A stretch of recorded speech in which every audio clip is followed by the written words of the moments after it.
Hello. It has begun. It's Ace Attorney. The last chapter of the last game of the Ace Attorney trilogy. And then after that, no more Ace Attorney. No more. Never again. Ace Attorney doesn't exist after this. Applaud, applaud. Never? Never! Never again. Pile of Justice trilogy who? Spirit of Justice when? Never! Never until I feel like it. Oh, man. So, we're gonna play for as long as I can, which is going to be for 4-ish hours, because I have somewhere I need to be tonight. But I figured 4-ish hours is enough time to get something happening. So I decided to... Edgewood Detective something. Oh, that's true. I forgot the Miles Edgeworth's games. The Ace Attorney investigation games. Oh, there's too much Ace Attorney. Never again. Never again until I feel like it.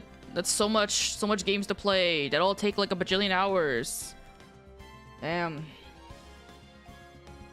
I remember... My wires are tangled. I remember playing the first Miles Edgeworth game, and I thought it was okay. I didn't love it. Probably because it wasn't Phoenix Wright. But I'm interested in seeing how I'm gonna feel about it when I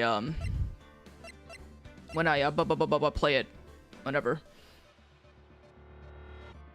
Which will probably be like 7 years from now. But still gotta play Spirit of Justice. But that's not about that. It's about Trials of Tribulation, the final chapter. We last left off, we finished the second to last chapter, which involved Mia's first trial, defending what do you call it? What? Inmate? What? What do you call them? The ones that get the death penalty? Not a death inmate. Death row inmate? There, something like that, I think. We were defending him, and it was seeming that he was technically going to be, or some info was about to come out that the crime that he committed, it was an act that involved other people. They're all in on the plan, but he ended up being lied to by his fucking 14-year-old girlfriend at the time. Odd one.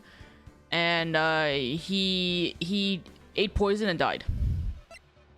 But that's not important. That's the past. We are looking into the future present. Which one is it this one? Should be this one. So now we're starting up. We saw a little glimpse of Phoenix being... Oh, that's right. It showed this last time. Shishito. The treasured Korean village heirloom, whose name means seven branch sword. It also sounds like a pepper. Shishito pepper. Which I am indifferent to. It is said that the sacred sword represents life itself.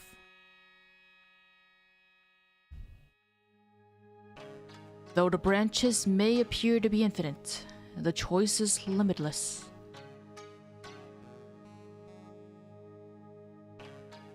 Like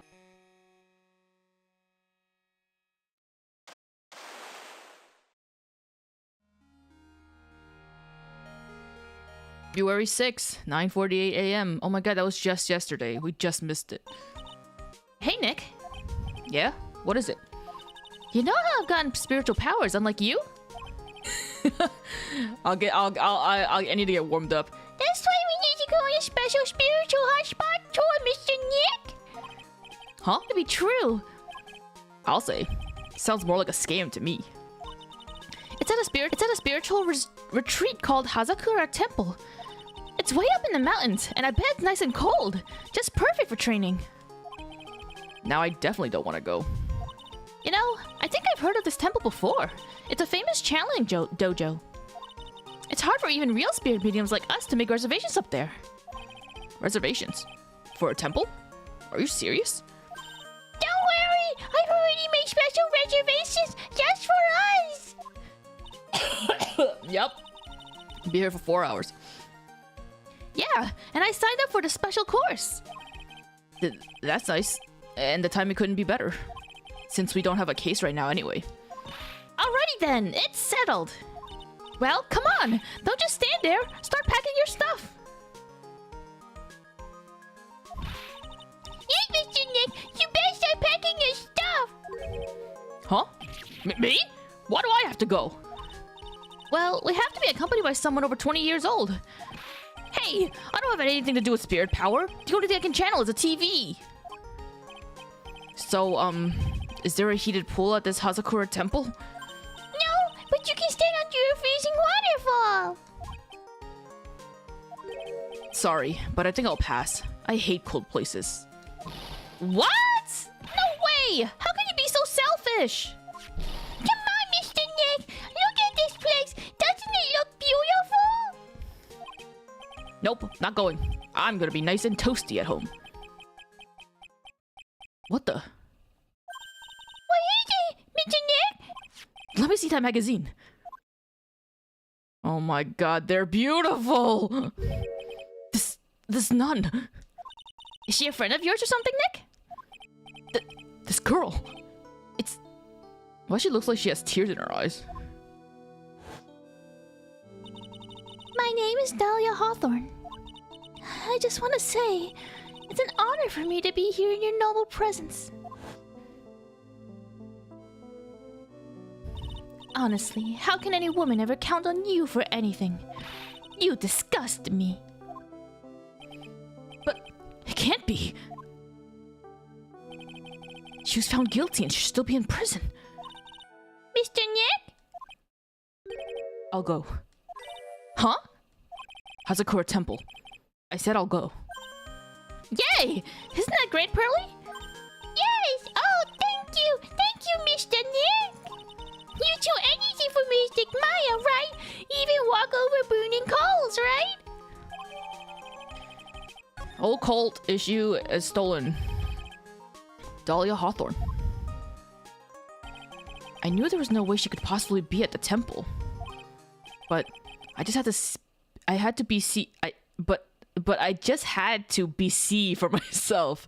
You just gotta BC it, Nick. Who this nun really was. Hey, can you BC it? Can you even begin to BC it? Man, that snow is looking cloudy and fluffy.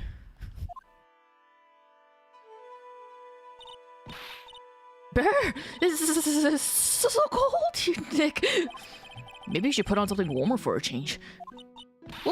It's supposed to be cold. It's raining. Her teeth are chattering so loudly, it's all I can do to make out what she's saying. Wow, Mystic Maya! So this is the famous Hazakura temple! Never mind the fact that I'm way smaller than both of you and somehow I'm okay in this cold!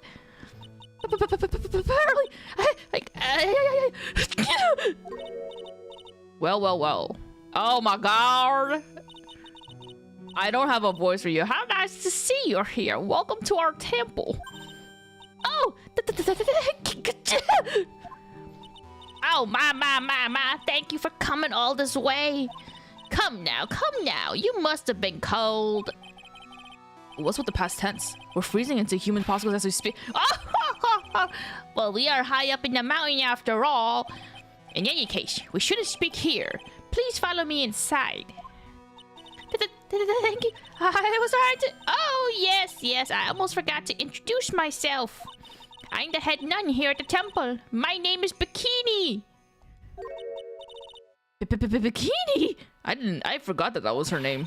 That's right. Actually, that's my temple name. What do you think? It's a tradition to have one, and I wanted something that has a nice image to it. So I thought, why not choose a bikini? Besides, it makes me seem younger.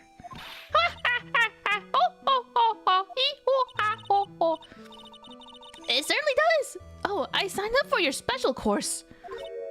My, quite brave of you considering how cold it is. Young people can be so reckless with their health. Don't blame me if you become one with those you channel. Reckless? What? Maybe you should take it easy tonight, Mystic Maya. We can come back another day.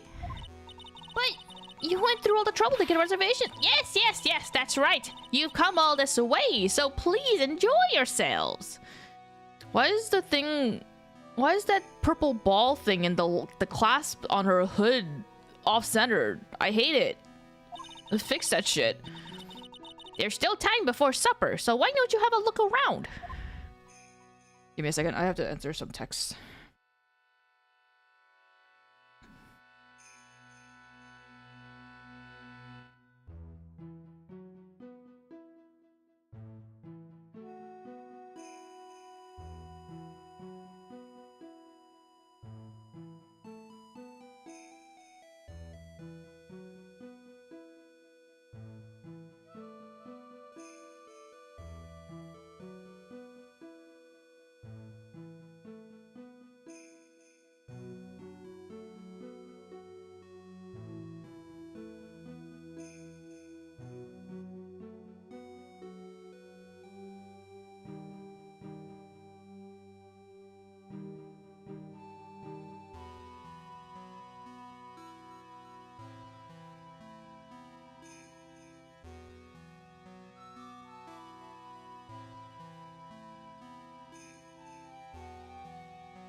Sorry, I'm still answering texts. It's about tonight's plans, so I need to make sure I answer.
Sorry. Something that always ends up being on my hands is that I'm always the the messenger in between people when it comes to making plans. So I'm trying to make sure we're all on the same page for this.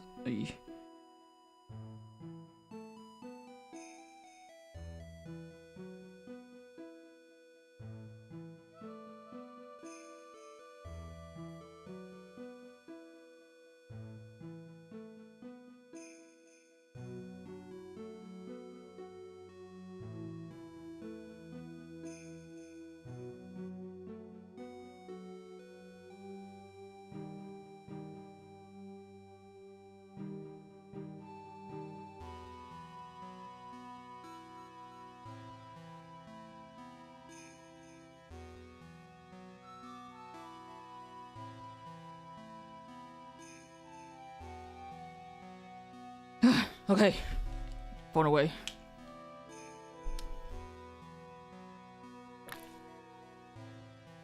I only now got what she meant by temple. I don't get it.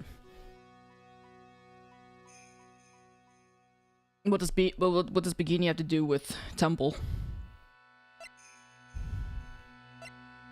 Okay, let me talk to her. Channeling dojo. So what's a channeling dojo anyway? Oh, my. You don't even know that? Forgive him, sister, for he knows not what he's saying. Well, just call me Bikini and forget that sister part. A channeling dojo is basically a spiritual power training ground. We have special holy items prepared here to help people boost their spiritual power. Holy items? If you train an entire evening surrounded by these items, Ah, it's quite mysterious. The spiritual power of these items seems to envelop you. Wah ha ha ha.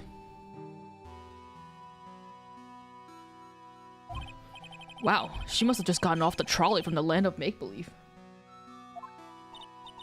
So what exactly is the special course? You must be incredibly devoted to be interested in that at such a young age.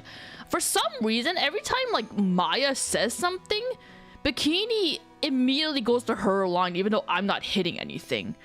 Bikini, wait until I'm ready to take your voice on. Stop jumping into the conversation without me advancing the text. It's a training session where you sit on a block of spirit ice and chant a spell 30,000 times, all while being showered in freezing cold spirit water. It's February now, right? You have to be careful this time of the year. If you don't watch it, you'll catch pneumonia or maybe even die of hypothermia. So be careful, you hear? How am I supposed to be careful? Oh no! I knew I shouldn't have signed Mystic Maya up for this! She said my temple name, and I thought she meant the temple and was also called Bikini. Oh. Sister, about this picture? Well, look at that! I must say, I look rather divine here, don't you think? Oh, yeah. Unforgettable in every way. You mean it? Oh, I knew it! The makeup was pretty tough, but Iris helped me out. Iris?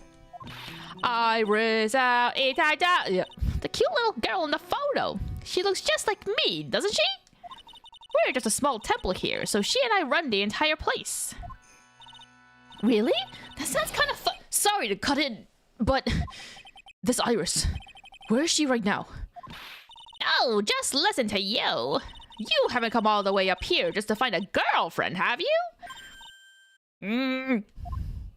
No. That's not what I had in mind at all. Anyway, Iris is in the inner temple preparing for this evening. Inner temple? Yes, that's right. Iris will be back this evening. Why don't you go have a look at the main hall for now?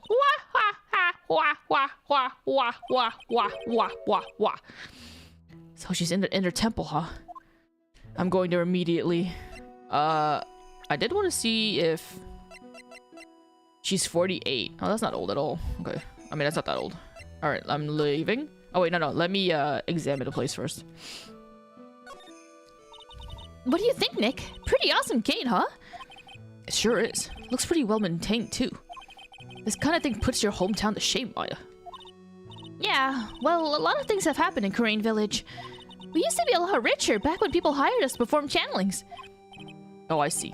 But now the place looks a bit run down. I guess I was just bored in the wrong time. Oh, look! It's one of those snow motorcycle things. Most people call that a snowmobile, you know. Snow motorcycle things, snowmobile, same thing. Too bad we didn't invite Desiree. I bet she could raise, like, the wind on this slowmobile. Maybe she'd give me a ride on this blow snow, but can you please stop it, Maya? I told you, it's snowmobile. I forgot that Desiree, in that case, was this game. That felt like so long ago. That looks like the main hall where we'll be staying tonight. From here, it looks like one of those ice hotels you always hear about. They gotta have a heater or something in there, don't you think? I don't want to die. I'm not worried. I brought my hot water bottle. Did you bring one for me? What are you talking about, Nick? Who cares about 2 hot water bottles? Yeah, duh, Nick, you stupid. Why would I carry 2? Brr, if the cold doesn't kill me, the ice queen over here will finish the job. Hilarious. Maya, you're so funny. We love you here. Alright, main hall. Wow, that thing is chipped.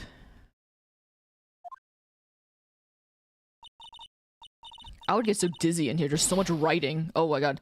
The main hall! I think it's even colder in here! Mr. Nick! Do you smell that? It smells like meat and gravy!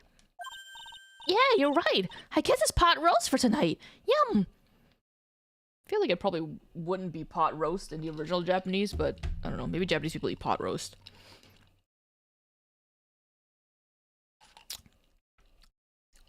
I feel like in Japanese, it would probably be like a stew or something. Weird. I thought they would serve something a little bit more, well, traditional. Oh, so maybe it is pot roast. What are you talking about, Nick? You think monks and nuns just sit around eating rice gruel all the time? Mystic Maya is right! Oh, I hope there's mashed potatoes too! I love mashed potatoes! Ha ha ha! What a cute little acolyte. Is this... Oh, you're not Iris. Wow, she's very pretty in HD. Greetings to all of you. Oh, hello. Wow, this lady makes Maya look like a 6.8 out of 10 on the weirdness scale. Your outfit! Did you come here for the special course too? Unfortunately, no. Actually, I'm...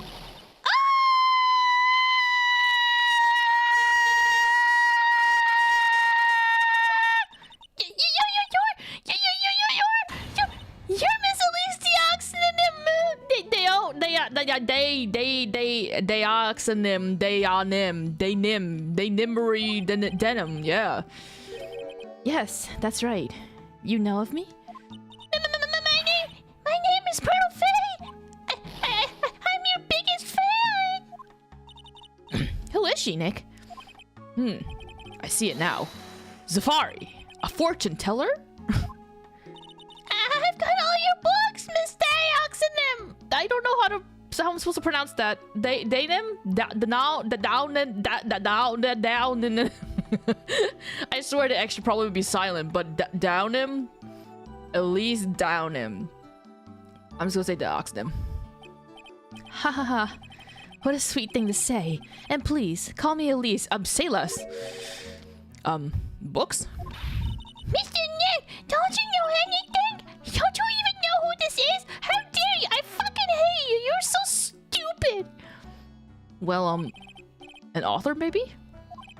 Yes, and an illustrator of picture books. Picture books, huh? Oh, now I get it. Excuse me. I'm sorry I didn't know who you are. I don't get a lot of chances to really enjoy picture books. It's all right. I take no offense to that. My books are nothing but simple stories for children. And really beautiful pictures too, Miss Elise. Your books always make me feel as if my heart has been purified. Ha ha ha. It makes me feel very happy to hear you say that. I do have to admit, she certainly seems like a kind, sensitive lady. Miss Elise won an award last year for her book, The Magic Bottle. Yes, a friend of mine secretly submitted a story I had written to a publisher. They liked it so much that they asked if it was alright to make it into a book. Wow, it must have been a really great story. Maybe I should try to write a children's book too. If I do, you can secretly send it to a publisher for me, Nick. Recently, I've accepted a sort of apprentice, you might say. An apprentice? He calls himself Loris. Oh, I forgot he's here too. Loris Deoxnim, whatever. I believe he's off doing some landscape sketches now. On Loris' behalf as well, I'd like to thank you for your support. Of course, Miss Elise! Anything for you! Ha ha ha. Does she look younger to you here? I don't know. I don't really remember what she looked in the original. Probably. Why did you come to Hazakura Temple, Miss Elise? Are you here to do some spiritual training? Ha ha ha. No, that's not it. I'm actually here to gather material for a new book I'm working on. Wow! I can't wait to read it! Pearl is completely taken with her. I wanted to do a book with a more Japanese feel to it this time. So, is that why you're dressed like you are? The children have a certain image of me in their minds. I don't want to disappoint them. What can I say? She's really a sweet lady. Wow, Miss Elise! You're dressed up like a mountain nun! Yes, the good people here were kind enough to let me borrow this. I'm wearing training clothes underneath my robe as well. I want a staff like that! You like the crystal sphere? It's real amethyst, you know. Maybe we'll find one like that up here in this mountain. Good luck, Nick! I know you'll find me one! Well, you'll have to excuse me now. I have to go help with the dinner preparations. Wow! You mean you're cooking dinner tonight? That's right. Would you like to help too, Pearl? Yes! Yes! I want to help with wherever I can! Pearl looks like she just won the lottery. Oh, I'll help too then. No, that's fine. Please don't worry about it. Feel free to relax and explore the area with your friend. Huh? But... Oh, yes. Please, take this. I think it'll be of help to you. It's a map of the area. We wouldn't want you to get lost now, would we? The inner temple. There it is, on the other side of the bridge. The layout looks similar to the last case where they had the whole like interaction on the bridge. The place where what's his name? Terry Falls or whatever? Where he kidnapped his girlfriend? I don't remember if it was supposed to be the same place. Maybe it is. It would make sense if it was. Well, if you insist, I guess we'll take this chance to go check out the other temple. Pop, pop, pop. Okay, I'll see you two later then. Remember, you're not allowed to fight. Come on, Nick. Let's go. At least we'll stay warm if we keep moving. Let's just go stand by the candles back there. I know this is supposed to be like ashes and you light incense or like you stoke like a fire or like burn something here, but this kind of looks like a bowl of like yogurt. And you have like, I don't know, goji berries or some shit here. It looks edible. There are some straw zabuton cushions arranged around a hibachi brazier. Man, if you were so unfamiliar with fucking Japanese, you would just see a lot of random words here that made no sense. I haven't seen a layout like this since I saw this really old Japanese movie on TV. If it wasn't for this hibachi, they'd probably freeze to death. It's an altar. Looks a bit old, but someone does a good job taking care of it. Speaking of altars, I remember seeing one like this in Korean Village last year. I guess they really do have something to do with spiritual powers after all. But yeah, like the big giant Magatama that's resting here, it wasn't a sure sign, Nick? What the fuck? There's a laughably large Magatama on the altar. If I can see Cyclops with this tiny Magatama I've got, I can only imagine what kind of power this bad boy has under his hood. I mean, it's not about the item, right? It's about the power that someone bestows upon it. So if no one has that kind of power that can make use of the large size, then it'll be useless. I bet the writings on these sliding doors are instructions for spirit channeling. Kind of like how we scribble math formulas on the bathroom walls to remember them. I don't know if that's a very common thing that people do. Except we couldn't go to the bathroom during tests. And I can't read these walls. I'm gonna fail the test then. Okay. I'm leaving. I'm going. I'm out of here. Oh. Huh? Where does Sister Bikini go? I guess she went to the inner temple to go help that other nun out.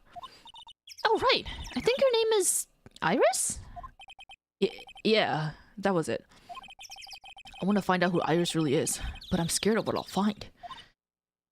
Question mark? Okay.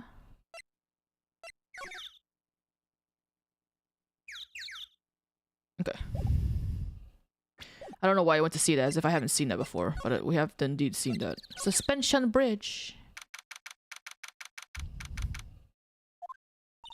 Wow, look at this broken down old bridge, Nick.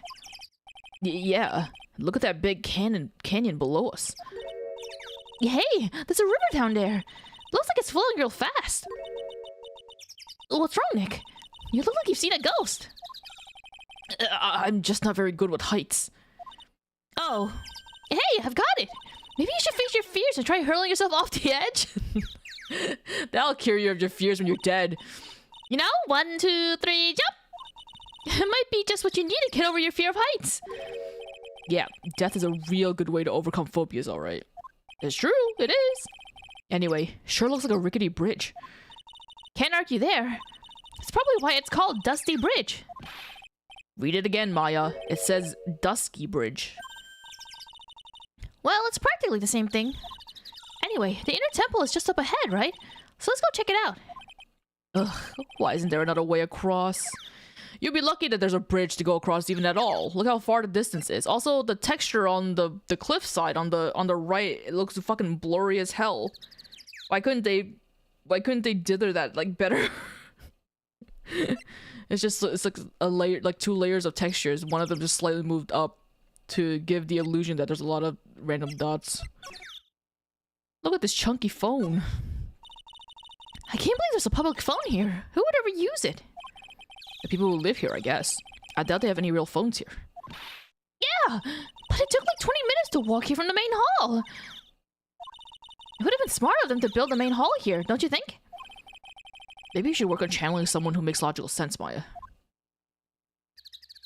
Dusky. Some letters are engraved into a roughly cut boulder. D-U-S-T-Y bridge, huh?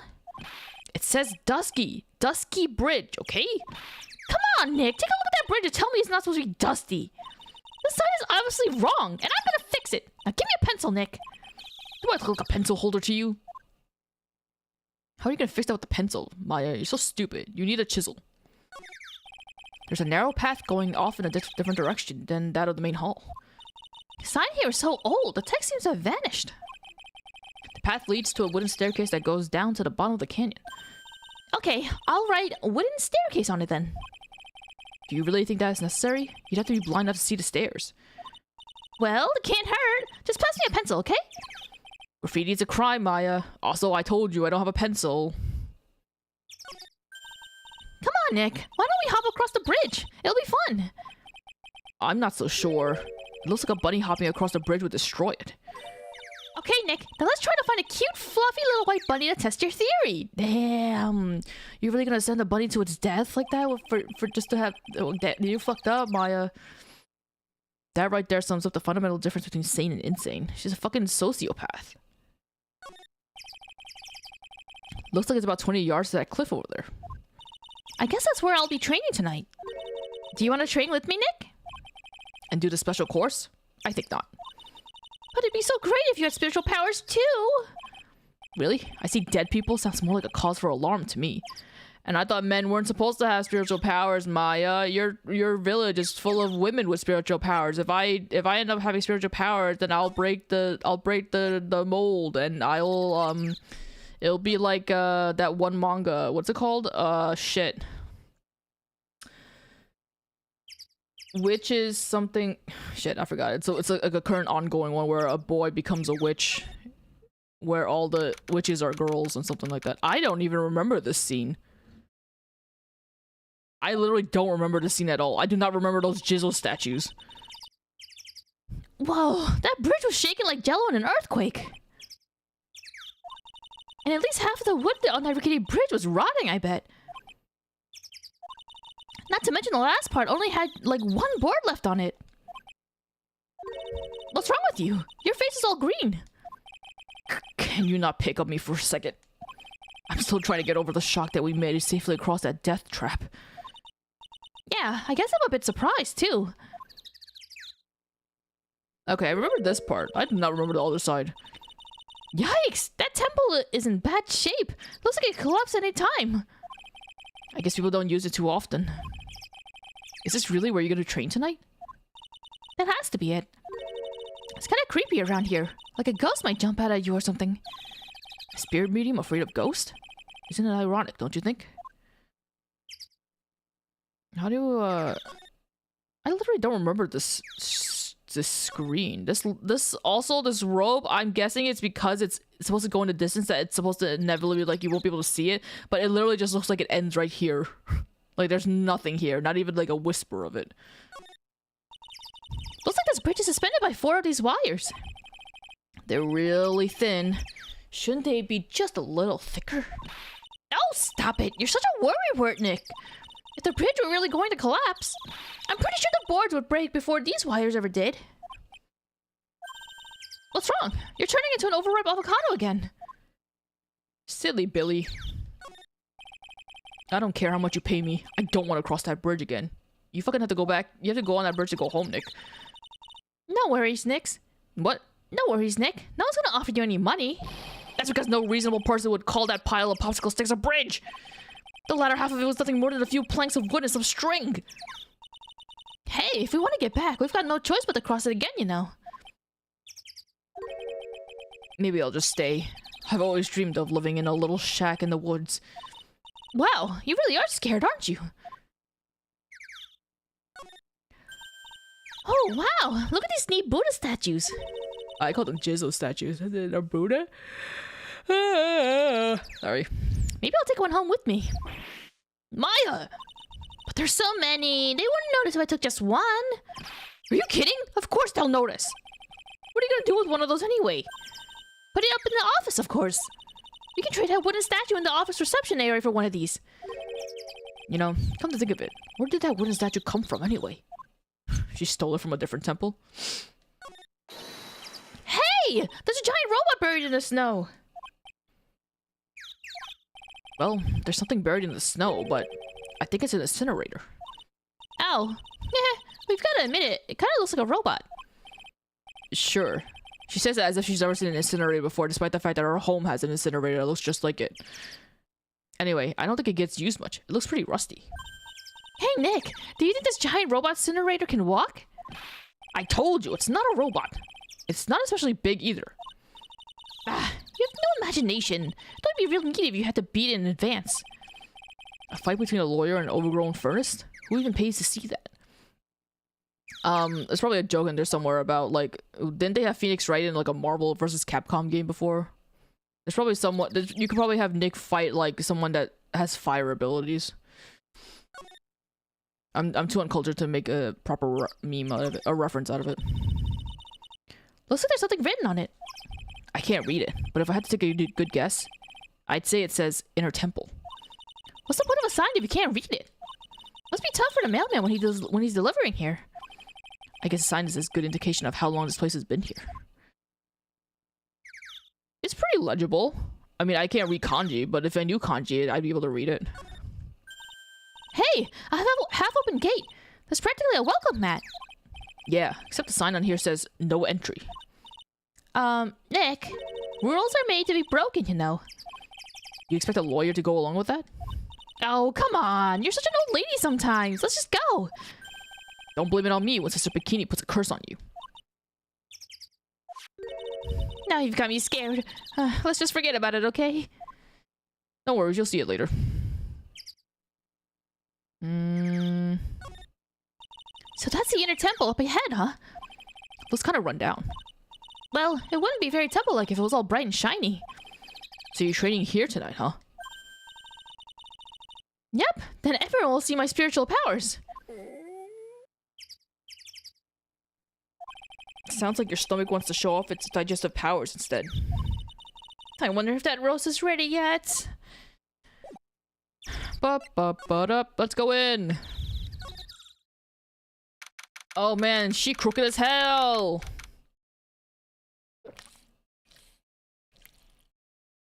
Water.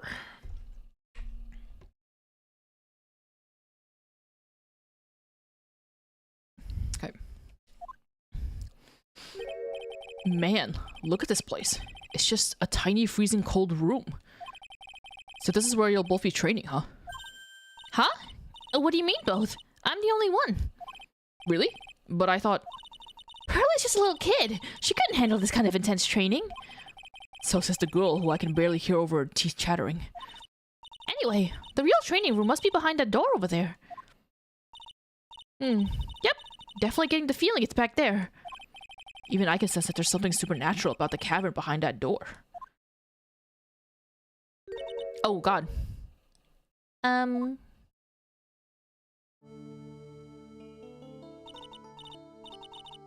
Oh! Were you always able to see her hair poking out? I thought the idea behind her wearing the hood was that you couldn't see her hair, but maybe I don't remember. Maybe I'm misremembering. Excuse me, but who are you? Oh, she looks so cute with her shocked face. You're... Hi there! We're just looking around since we're going to be staying here tonight. Is something wrong?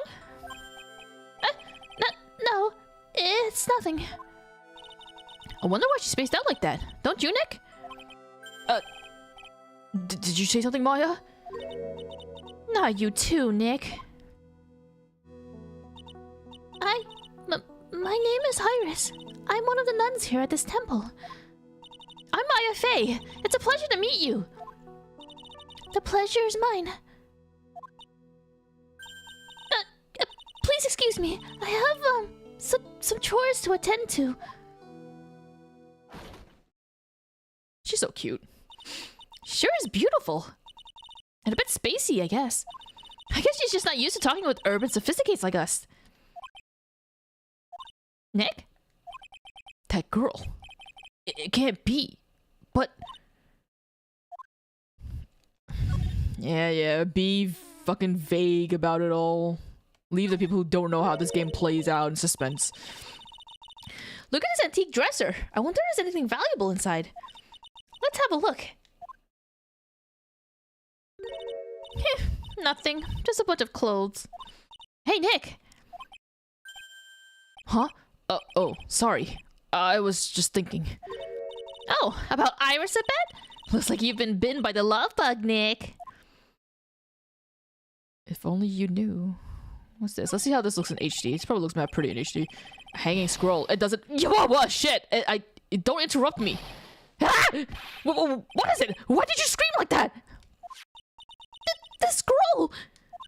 It's my mother. What? I forgot it was her mom. Wow.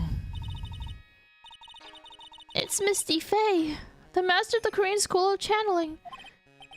Are you sure? Yes. That crest at the top of the scroll. That's a special mark of the master of our tradition. Magatama with a little bit of sperm hanging around. So that's what the mark means.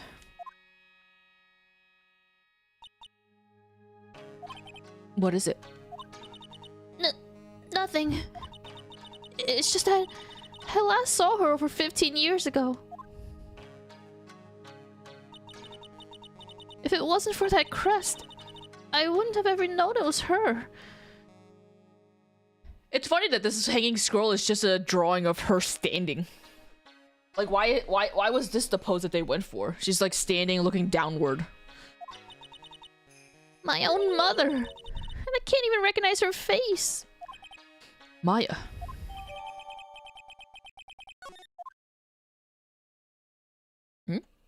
I can still look at it? It's a hanging wall scroll showing Maya's mother, Misty Fey. It's not that old. That crest at the top is the official mark of the master. I wonder if this temple has some sort of connection to the Fey family. I think it does, actually. Supposedly, it was founded by a branch family member of the Korean school. I'll have to ask Bikini in more detail when I get the chance. About Maya, and the Fey family in general. The door. The actual training area must be on the other side of this door. I wonder what it's like. Phooey, it's locked. Come on, Nick. You know you want to open it for me. I can't. You've been in kind of a bad mood lately, haven't you, Nick? Safari! I know what it is! I-R-I-S! Ha ha ha ha ha! Iris and Nick sitting in a tree. K-I-S-H-I-N-G. You think the kids of this day and age know that little song? I feel like that'd be such a cringe thing to tease people about. But at the same time, I feel like if it were to happen, if they don't know this, it's kind of like a shame, isn't it? First comes love, then comes marriage, then comes something in a baby carriage. A baby in a baby carriage, I guess? Gross. Am I done? Am I done? Am I done? Let me be done. I'm out of here. I'm out of here. Phew! We managed to make it across Dusty Bridge. Nick, you look green. Are you feeling alright? Hey, what's wrong with you? Ever since we met Sister Iris at the training hall, you've been really quiet. Huh? Oh, sorry. Hey, you, wait up. Oh, is this... Oh no, is it fucking... You think he's yelling at us? He must be. There's no one else around. Would you mind moving? You're standing right in my way. Oh, fuck. I forgot that he was wearing this too. Why, Larry? Why? Damn it. Hey! I know you! You're... Whoa, sorry! I gotta run! See ya! Hey! Wait a minute! You already showed up in this game earlier. Why do I have to see you again? Oh, nice to meet you. I'm Maurice de Oxnam. Liar! You're Larry! Your clothes may change, but you're still the butt! Shut up! I'm Maurice! And I'm here just to do a sketch of Dusky Bridge! So, it really is our Larry. Not that I get why he's pretending to be someone else. Larry Butts. Oh, you're so lucky that you have a catchy tune. So what are you doing with the last name Dioxnim? Well, I wanted to start over again with a clean slate. Clean slate? You remember, don't you? Last time? The mask case? After that, I started to realize I didn't like this guy known as Larry Butts. And that's when I came across it. The Book of Destiny. The Book of Destiny? Do you mean The Magic Bottle by Miss Elise Dioxnam? So beautiful, so moving, so gentle. My heart felt cleansed. I was saved. Maybe I should buy a copy of the Magic Bottle. I wish I could buy a copy of the Magic Bottle. I want to know what this book is like. Wow, Larry would make a great book salesman. I really want to get that book now too. Yeah, it worked on me too. She's the most wonderful person I've ever met. I'd follow her anywhere. I just want to see something real quick. Oh, okay, we don't know her age. Well, she certainly is a very elegant lady. You see? Here's a photo I took of her in secret. How could it be in secret if she's staring at you? Wow, that's a beautiful photo. Oh, you want a copy, don't you? It's okay. I just happened to make an extra print. It's not like I'm creepy or anything. Still, it's kind of hard to imagine you as a picture book illustrator. To tell the truth, you must have some kind of ulterior motive, right? But what are you talking about? I don't trust anyone anymore, especially not women. Talk about a bad case of denial. Anyway, can you even draw well enough to make a picture book? Art isn't only about technical skills, you know. It's also about having a pure heart. That's why I'm asking. Can you draw well enough to make a whole book? Now that you mention it, I wonder. Looks like you still have some doubt in your heart. It's true, I do. But when I first saw her, I felt it. Something inside me ended. Something else began. Oh, Larry. Sounds like you fall in love with Miss Elise Dioxnam. No, you're wrong. It's not her. It's the other girl. Also, wait a minute. Her hair is brown. Brown as a motherfucker brown here. But she clearly has gray, or like gray-black hair? Sure. Whoops. Other girl. Uh-oh. I've got a bad feeling about this. I present to you. Does this do anything?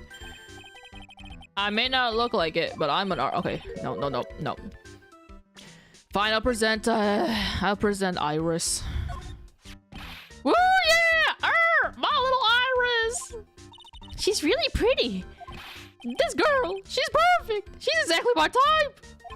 I wonder if she would model for me. I want to draw a portrait of her. Yeah, you always liked those model types, didn't you, Larry?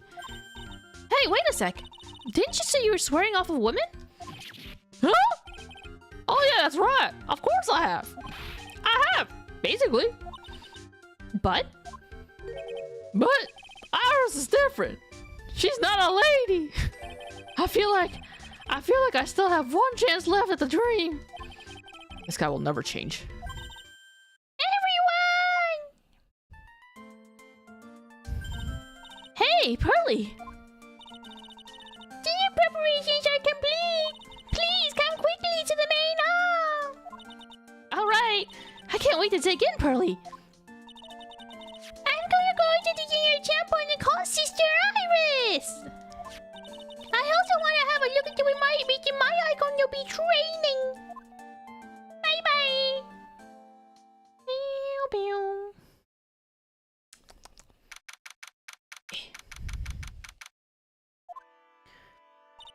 Boy, am I stuffed. Are you sure it's alright to eat that much before your training? Well, this kind of training is a battle of endurance. Mystic Maya, please don't do anything that might put your health at risk. Haha, no pain, no gain, I guess. You'll need all that fat and like fullness from the food to keep you warm and keep you alive while you're in that cold, frozen cave. You're good. You're fine. I'm stretching. Oh, that was a bad way to stretch my neck. Ow!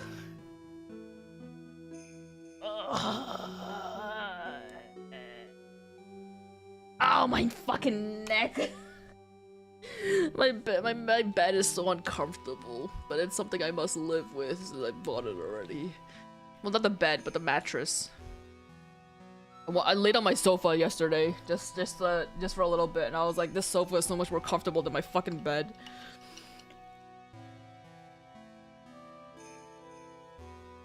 Hi. Such is life. I'm so worried about you. Well, let's not dilly-dally, shilly-shally. You must get ready for tonight. Good luck, Maya. Alright, here I go. I'll see you all tomorrow, I guess.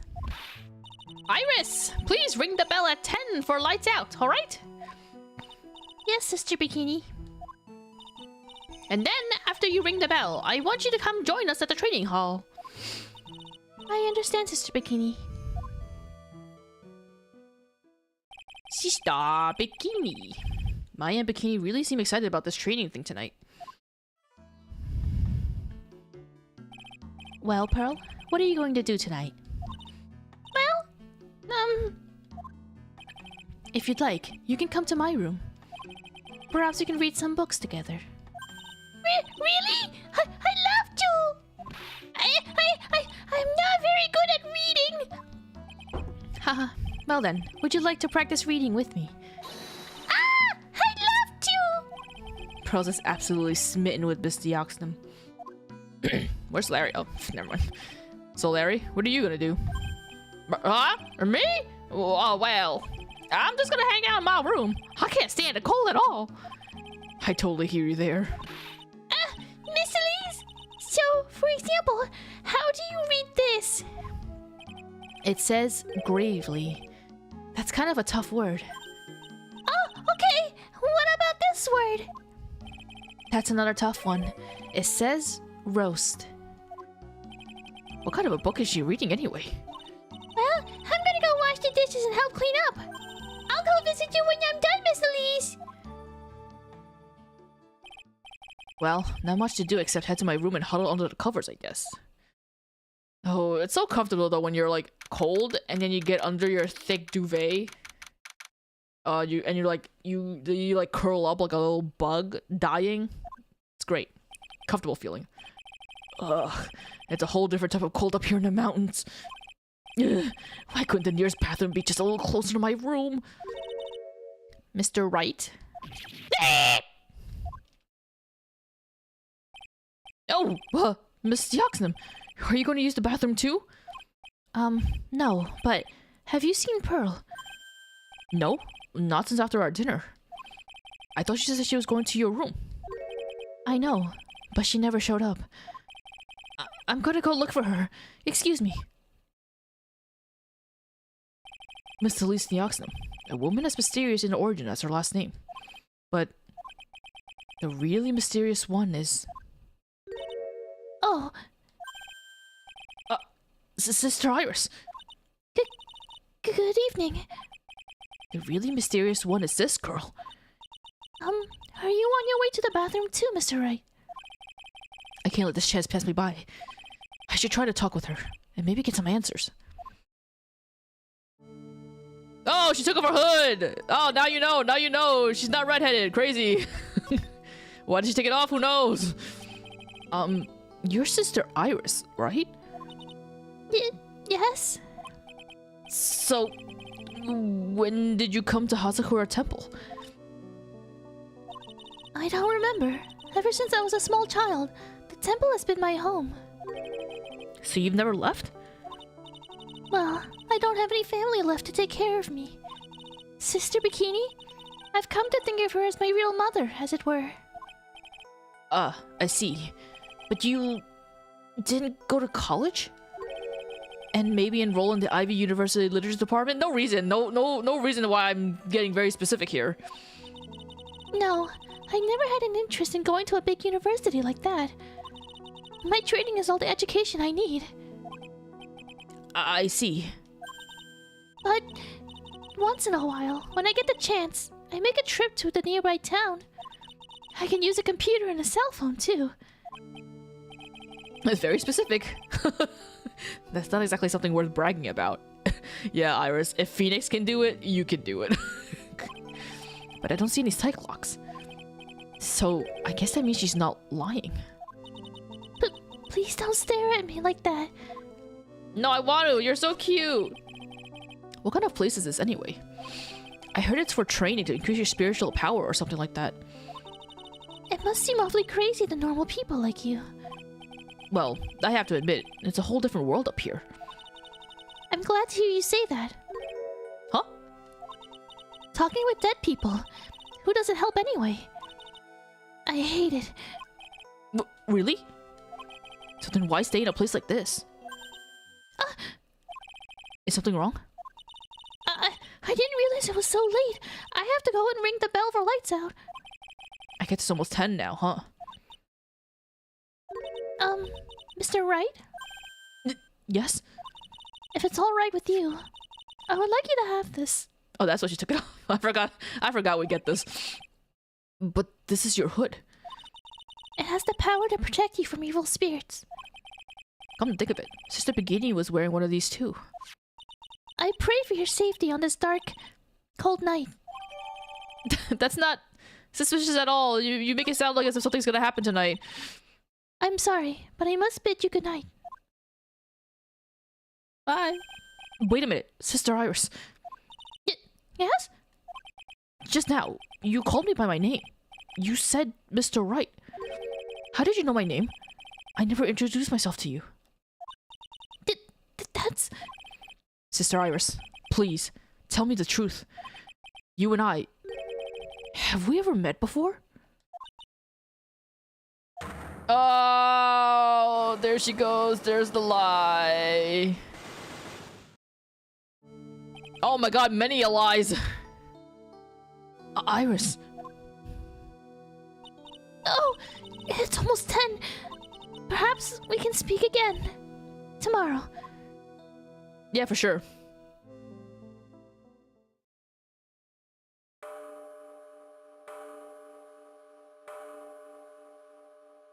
The surprisingly very quiet bell. So my hunch was correct. She does know me. I'll have to try to talk with her again tomorrow. Also, it seems kind of crazy that Elise had gone to say that Pearl never showed up in her room after washing the dishes or whatever. And presumably it's been a couple of hours because Nick was asleep and then he went to go to the bathroom or whatever. Cause, oh no, it was almost 10, right? And they ate at like 7 or something. So for like almost 3 hours or 2 hours or so, she's been unaccounted for, Pearls. And Nick is just like, I don't know, she'll find her. At least we'll find her, I'm sure. I don't gotta worry about her.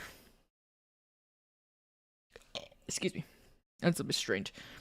If a hat like that prevented you from ever smelling bad smells, would you wear it often? Probably not. the thing about breathing or like smelling things is that if you come across a situation where you don't want to smell something, you have your mouth to breathe with, right?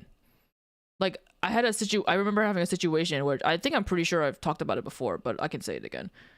I was taking the subway to go home from work. This was a couple of years ago. Someone had an unfortunate accident on the subway and they shat on the train. And we were stuck underground for a couple of minutes before we got to the stop for the doors to open. So people who were there were just stuck in that train cart with someone shitting there.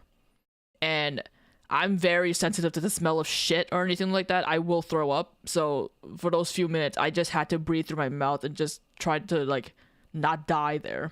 It was city life be like that sometimes. I'll never forget that incident, but for that person who had an unfortunate accident there, it wasn't on purpose. She definitely was not wanting that to happen because she was very shameful of the incident. I hope she's been able to move on with her life.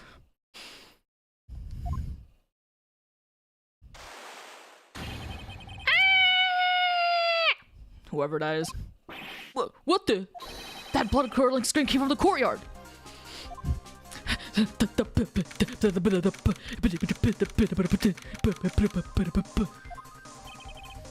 scream, I'm sure it came from around here.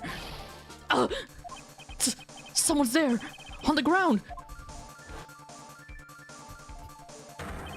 Misty Ox them! Squish.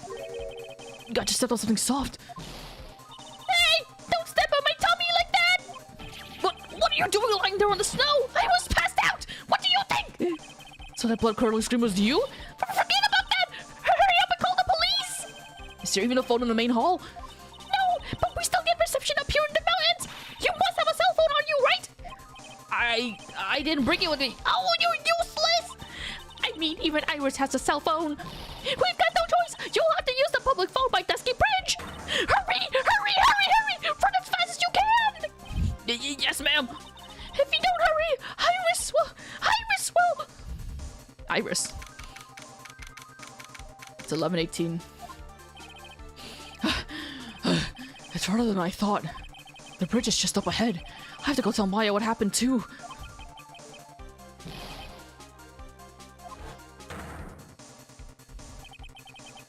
Dusky Bridge!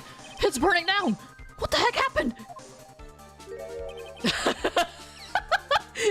The image of this guy just smiling behind the bridge is on fire. Hey, what are you doing here? Ah! Ah! What is it? Is it me? Don't scare me like that, Larry! I almost had a heart attack! My name isn't Larry! It's Laurice! I brought up the court record by accident. Larry, hurry up and call the police! I'm going to the inner temple! Don't be stupid! The bridge is nothing but a burning wreck right now! Listen to me! There's been a murder here at Hazakura Temple! What? The murderer might have fled across the bridge! I have to make sure Maya is safe! Please, call the police! I've gotta go! Get out of my way, Larry! You know, for the bridge being on fire, the fire seems pretty tamed. It almost looks like it's just like a little bit of a sizzle rather than like a burning. It's so dangerous, Nick! Wait! I must have been crazy. I knew how dangerous it was, but I still went for it. Ah, Nick! Weakened ever more by the fire, the rickety old bridge's planks snapped and gave way. And as I was swallowed by the eternal darkness that surrounded me, a final terrified scream rose up to pierce the frozen air of that harrowing night. Wow, I can't believe Nick fucking dies! I'm surprised it only took an hour. I feel like I thought that part would have been longer. Oh, no, wait. It's good for me. There's more to do. In fact, this should be where, what's his face shows up? Bikini's facial expressions more than any other reminds me of those intended mainly for European but done by Japanese anime animators. of 70s to 90s look. Does it? I don't really. I'm uncultured. I don't know what that would entail. Oh, piercing! Oh my god! Oh my god, it's piercing! Who could that be at this time of night? I don't know, but pick it up! Yes, Edward speaking. Angie, get up! It's an emergency! Huh? Larry, do you know what time it is? It's not Larry, it's Lorraine! Lorraine's the auction! This is nothing more than a terrible nightmare. I'll just roll over and... Wait! Don't hang up! It's an emergency! It's Nick! He took a really nasty spill! I don't know if that's what I would say if you watched your friend fucking fall off a broken bridge and plummet to their death. Well, it wouldn't be the first time, so... I'm not joking! His life is in danger! What? What happened? Tell me. Talk about a guy with bad luck! He may already be dead! Anyway, you've got to come back! You're the only one that can help! My Iris! My beautiful Iris! She needs help! Alright, I don't know what's going on, but I'll be there as soon as I can. I'm at the detention center! Please, hurry! You know, I thought this was still at the bridge, and I thought, like, instead of calling 911, he just calls Edward, be like, Edward, please help me! Can you help me call 911? I figured I'd just call you instead. It's been 1 year since I left that country. I thought I wouldn't have to see him again for a while. Oh, you're not even in the country right now? Damn, you're gonna have to charter a whole fucking flight. Sounds like it won't be a pretty reunion. As if I expected anything to change. Also, damn, this is in the past. So Larry called Edgeworth on like international pricing or whatever. He probably had racked up the bill. Oh no, but he's in jail, so it wouldn't be his personal phone. You're late, Edgy! What took you so long? I don't want to hear it. I chartered a private jet to come as quickly as I could. Well, you should have chartered a faster one. Anyway, just listen. Something happened to his leaves, and Nick, and Maya, and Iris bikini. Say something, Edgy. Before I came here, I stopped by the hospital and paid Wright a visit. I believe I have a better understanding of the situation than you at this point. How nice of him to go to Wright first. It's like, fuck Larry. The murder victim was the picture book author Miss Elise Dioxon. She was found by Wright and the head nun. The suspect in the temple's younger nun. Look at my cross-eyed boy! Then later, while Wright was crossing the bridge, it broke and he fell into the river. The hospital says that he'll need at least 2 days of bed rest. Yes, that's right! You got it! I'm not being arrested her! My sweet little Iris! And here I was, convinced he was the one the police had arrested. However, I still don't understand what these 2 items are for. What are you talking about? They're things Wright gave to me when I was leaving his room. This is the first. He said some nonsense about being able to see into people's hearts with this. And the other. He couldn't possibly be asking what I think he is. Could he? I'm begging you! Iris' trial starts tomorrow! One thing out of a picture! You're all I got left! You're the only one that can represent her! As if there's no other existing defense attorneys in this world, in this country. What did you just say? You know, represent, defend! What were you expecting? What do you think I called you anyway? I'm a prosecutor, Larry. A prosecutor. Do you understand what I'm saying? A prosecutor is a lawyer who... Don't talk to me like I'm a kid! I graduated from junior high, you know! Don't worry about it. I promise I won't tell. Can you... I don't know, I guess it doesn't work like that in the real world, but I wonder if, like, theoretically, if you go to law school, can't you, like, what if you, like, got the license or whatever to be both a prosecutor and a defense attorney? But I guess it doesn't apply to the real world, because the real world, there is not a... Well, they have prosecutors, but I don't think they have defense attorneys. I don't know how it works, never mind. I'm too stupid to pose that hypothetical. But I mean, I heard a paper badge had no problem fooling an entire court before. How could this country's judicial system have fallen into such decay? Please, Edgy, at least listen to her. Listen to Iris' side of the story. So Wright wasn't joking when he gave me this badge after all.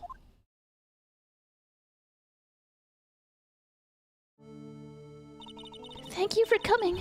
My name is Iris. Edgeworth. Miles Edgeworth. I don't know if I can be of any help, but I will at least hear what you have to say about the murder. Mr. Wright, how is he? Mr. Lorry said that he might even die. Fortunately, he'll be fine. Larry, you moron. How could you say something like that? He was badly bruised when he hit the water, but otherwise, he is unharmed. Thank goodness.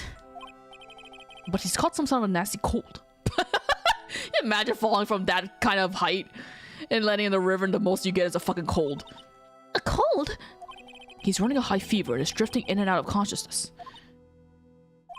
I must be imagining things. This woman. I feel like I've met her before. Oh, right, Edgeworth has had a run-in with Dahlia, I forgot. Pardon me, Iris. I would like to ask you something if you don't mind. I had the distinct feeling that you and I have met before. It must be your imagination, Mr. Edgeworth. After all, I hardly ever leave Hazakura Temple. Hazakura Temple? What's that? It's a place where those who wish to boost their spiritual power come to train. You need to undergo some very difficult training to release your inner spiritual power. Spiritual power? Did you go to that temple for that reason as well? No, I don't have any spiritual powers. I don't need them. In that case, what are you doing at that temple then? A bitch can't just live somewhere? I've committed some sins that I need to pay for. That's why I'm here, and why I continue to train, to purify my soul. I want to ask you about the last night, the night of the crime. Alright. I helped to clean up after dinner, and then went back to my room at around 8 o'clock. Later, I left my room to ring the lights out bell at 10. Bell? We ring it at the same time each night. I see. And then? And then I was told to go to the training hall, but I went back to my room and stayed there. Why didn't you go to the training hall like you were asked to? I was frightened. Frightened? So I just stayed in my room and meditated until the murder happened.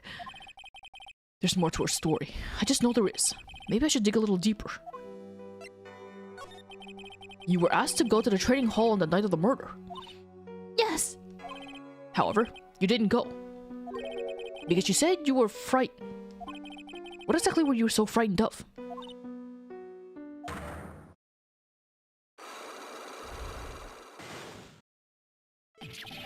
What in the world?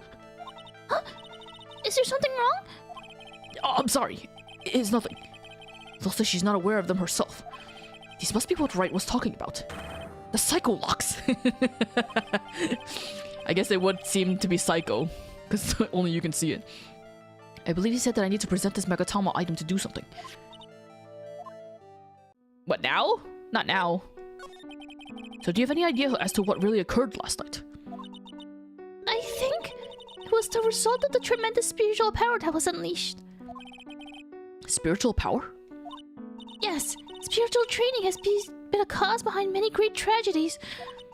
This incident was just another example. Iris, I'm sorry, but I can't accept that. I'm a man of science. I don't believe in spiritual power. You can do both. Yes, I understand. Most people don't. And I'm certain that the thing that killed the victim was a human. So please, answer me this simple question. Were you the one who killed Elise Dioxtem? No. I'm not the one who took her life. The psycho-lock things aren't appearing. I suppose that means I can believe that she's not lying. Heh. What's wrong? I can't believe what I'm thinking. And here I just finished saying that I don't believe in spiritual power. It appears that's about all you can tell me. Thank you very much for listening to my story. I visited Wright at the hospital before coming here. He asked me to take care of you. Me? Yes, at the trial tomorrow. He asked me to defend you. If Mr. Wright has that much faith in you, Mr. Edgeworth, then I will gladly entrust my fate in your capable hands. But before that, I have one question. Yes? Do you know Right? Why would you ask that? Whenever you came up in our conversation, he would begin to act a little strange. Mr. Edgeworth, what is Mr. Right to you? He's a very dear and an indispensable friend. Who says that? Indispensable. Never mind. It was 5 years ago. That's when I deceived him. You deceived him? I heard that he was in a lot of pain afterwards because of what happened. I know what a weak person I am.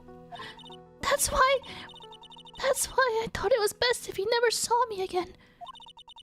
I wanted him to just forget about me without learning the truth. Well, if you ask me, Right is still suffering. And until he learns the truth, I don't think he'll ever be able to truly recover. Iris, it's not too late. You should go to him. Tell him the truth. I mean, not now, you're in jail right now, so you can't go to him at all, but I'll defend you, but only if you agree to that one condition. Look at our indispensable friend looking out for his friend. Alright, Mr. Edgeworth. I promise. Very well. I'll do everything in my power to get you an acquittal. Isn't that lovely? That's enough information gathering for now. I should head to the crime scene. Okay, so that means I can't do our psych locks yet because of the way that ended. Wow, that'll stop the people from going through. Well, I guess there's no bridge to really climb, is there? Or to traverse. It sure is cold, alright. So this is it. Dusky Bridge. Oh wow. It's you, Mr. Edgeworth. Oh my god, hello. Detective Gumshoe, that's no way to react to him. Long time no see. It's been about a year? Or has it been longer? It doesn't matter, Detective. What does matter is why you're shuffling around up here. Oh, ouch! There's a sharp left jab! Well, I'm happy to see you anyway, Mr. Edgeworth. Let me guess. You were transferred by HR to the local precinct. A wise decision. The vast amount of nothing up here should be quite easy to guard. I heard you were back in the country and arranged to come all the way out here. Everyone was real nice. They even let me take charge of the investigation, sir. Gumshoe indeed. Like gum in your shoe, he's impossible to get rid of. Hey, come on, he's reliable. I think. I'm supposed to report on the details of the crime scene, sir. Anyway, here I am, Detective Dick Gumshoe, reporting for duty. Great. Thank you, Detective. I thought Prosecutor Goda was gonna get here before me. That guy's a real mystery, I tell you. Oh, I forgot. Gumshoe's not here to help Edgeworth. He's here to help fucking the prosecutor of the case. That's not us. That's not Edgeworth. Hilarious. Oh wait. Since we're playing as Edgeworth, so the things should be slightly different. My friend since grade school fell from Dusky Bridge, currently hospital, homicide, taking charge of friend since grade school. I don't remember how we became friends. Victim of the incident. Defendant doesn't seem to have spiritual powers. Wait. What under nonsense? Anything? Okay. Nothing else. Alright. The guy's a real mystery, I tell you. Prosecutor Goda. I just got back into the country, so I don't really know much about the case. It's simple. Well, simple is as simple does, as they say. Oh, you've got no idea how much I've missed that biting sarcasm of yours, sir. But seriously, this one's a piece of cake. There's a witness that saw the whole thing. A witness? Yeah, that bikini lady. Bikini lady? Here? On this freezing cold mountain? Well, you should talk to her yourself if you want the details, sir. I may have to talk to this bikini lady. I mean, decisive witness myself. So this is the bridge that Wright fell through? Yep. Can't imagine being that reckless myself. Look before you cross. Is how it goes, right? Or was it that leap? And is there something on the other side? Yeah, some old building they call the Inner Temple. But we can't get over there without a bridge, sir. What? Nobody lives there, so it's usually not a problem. But someone was at the Inner Temple doing some training and now they're stuck there. Yes, I heard that from Wright. It's Maya Fey. Oh no, her again? Anyway, the air is really turbulent right now, so we can't do an aerial extraction. No one's gonna be able to reach that inner temple until tomorrow, sir. Well, so you'll be alright in this cold. So how did this bridge burn down anyway? We're almost 100% sure it was lightning. Lightning? So who is this prosecutor Godon? I've never heard of him.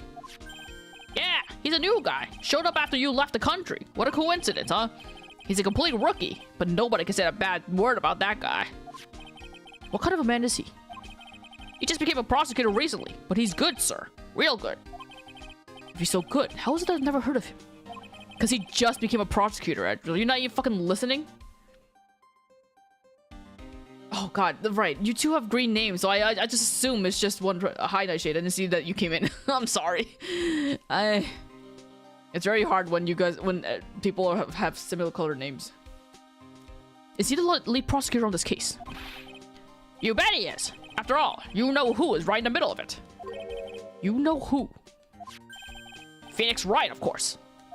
For some reason, Godon has really got it in for Mr. Wright. Oh. How dare he get in the way of my indispensable friend? Yeah, he seems to have some kind of a grudge. And what would that cause be of this grudge? I don't know. Maybe he had fun of his... Maybe he made fun of his mask or something. None of this is making any sense. I better look into this Godon myself. Lightning. You're telling me that the bridge caught on fire due to a fluke bolt of lightning? Yep. Last night it snowed for the first time in 3 days. It's a little unusual for lightning to occur during a snowfall like that. But according to their weather data, lightning definitely struck. Wow, does weather reports make notes of where lightning hits? That's crazy. That's crazy that you can track that. I see. This is a very detailed weather report. Almost too detailed. It even has the exact time that the lightning struck the bridge. Oh, that? Well, we got that information from the witness's testimony. Someone actually saw the lightning hit the bridge? Who is this witness? Sorry, I'll go ask one of the local cops later, sir. What the fuck? Alright. Let's examine a... So this is the bridge Wright tried to cross? Pretty reckless. Oh, I'm amazed he survived the fall from up here. Yeah, he's one lucky guy, sir. Now I see how he managed to win his cases in court. Blind luck. I think dumb luck suits Wright just a bit better. What, a man can't be blind and dumb? It's a little shack down that way called Heavenly Hall. A shack? It's like a rundown doghouse for losers that can't bear the freezing drafts of wind. Kinda reminds me of my apartment, sir. The name Heavenly Hall makes it sound like a palace. Giving a hovel a great name is a crime in itself. I'd call it false advertising. By the way, the name of my apartment complex is Compton Castles. That's not such a great name if you ask me. Well, it's not such a great apartment either, sir. Also, he's not the one who came up with the name, so it doesn't matter. Some letters are widely engraved into a roughly cut boulder. Dusky Bridge. Certainly is an appropriate name. You need to get some glasses, Mr. Edgeworth. That sign says Dusty Bridge. I can see how you read it wrong, though, sir. You're the one who needs glasses, detective. Try reading it one more time. Ah, you're right. It's Dusky Bridge after all. I guess whoever wrote this made a mistake. Hey, it's a public phone. You don't see a lot of these anymore. That's true. Since we've got one here, why don't we take a photo as a memento? Oh, well, sure. Why not? Oh, darn it. I don't have a camera with me. I'm gonna go buy a disposable camera. I'll be right back, sir. What's so special about public phones? Why is he so fascinated by them? Where are you gonna buy a disposable camera? What? Looks like a pretty good distance to that far cliff. Yeah, it's gotta be around 100 yards or so. Detective, that's not even close to 100 yards. Well, I gotta admit, I'm not very good at judging distances. It's about 20 yards or so, and impossible to cross without a bridge, it seems. Listen, if you were to tell me how long 100 yards is, I would not be able to give you an idea of that, because I don't even know how long a yard is. So, you know, Gumshoe's got the right idea. At least he said that with full confidence. Let's present some stuff.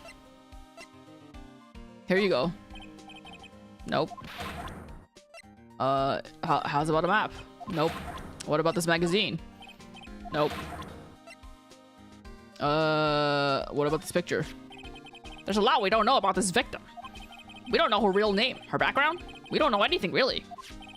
That's rather odd. If she was trying to hide her identity, why would she become an author? Are we supposed to know that she was trying to hide her identity? Did I miss a step? I'll bet it was one of those things, you know? She probably never expected to get so popular. I definitely missed a step somewhere, or the game went ahead of itself to say that to me. But I don't think we learned that she's hiding her identity. Is that the same thing that does he say the same thing here? Okay. But Iris? I feel like I've seen this girl somewhere before. She wasn't from a prior case, was she? Nope, can't be. We did a database search with her fingerprints and came up with nothing. I see. Just can't shake this nagging feeling. Well, everyone knows that you are quite popular with the ladies, sir. Maybe she's an old girlfriend that you sent to Dumpsville when you were younger. Oh my god, imagine forgetting that. Detective, where did you learn such nonsense from? I didn't hear it from anyone. It's just sort of how I imagined you to be, sir. Do I really inspire you to sort of frothing desire from the female masses? Of course! How could you not? With that cravat of yours. Anyone would.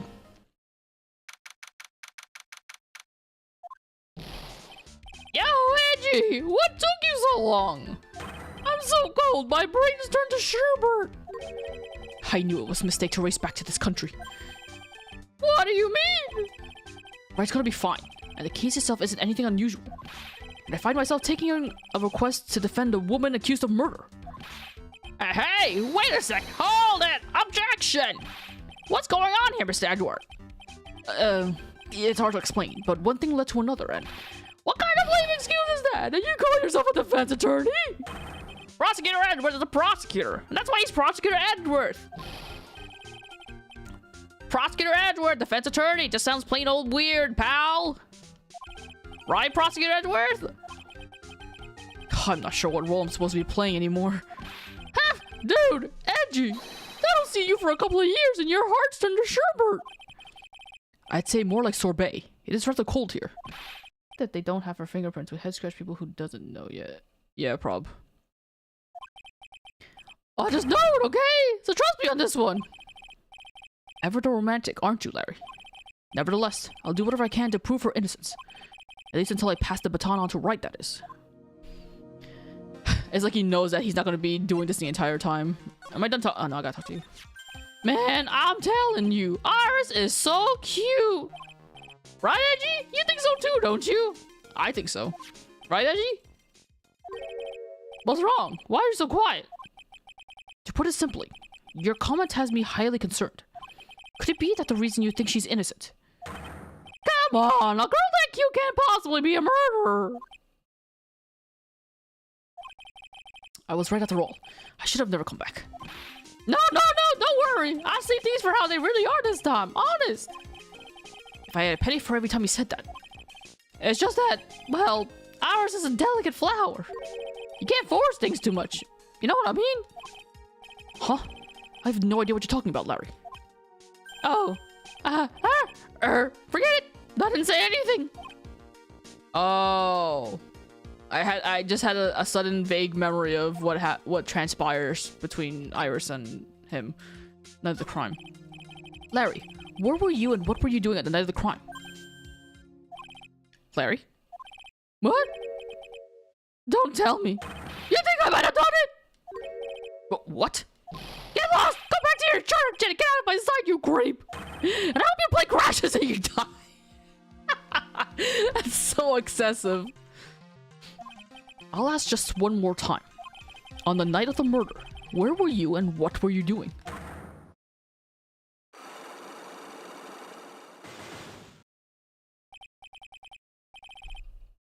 Wait, sherbet is a frozen dessert made from water, sugar, and dairy products such as ice, just as cream or milk, and flavoring.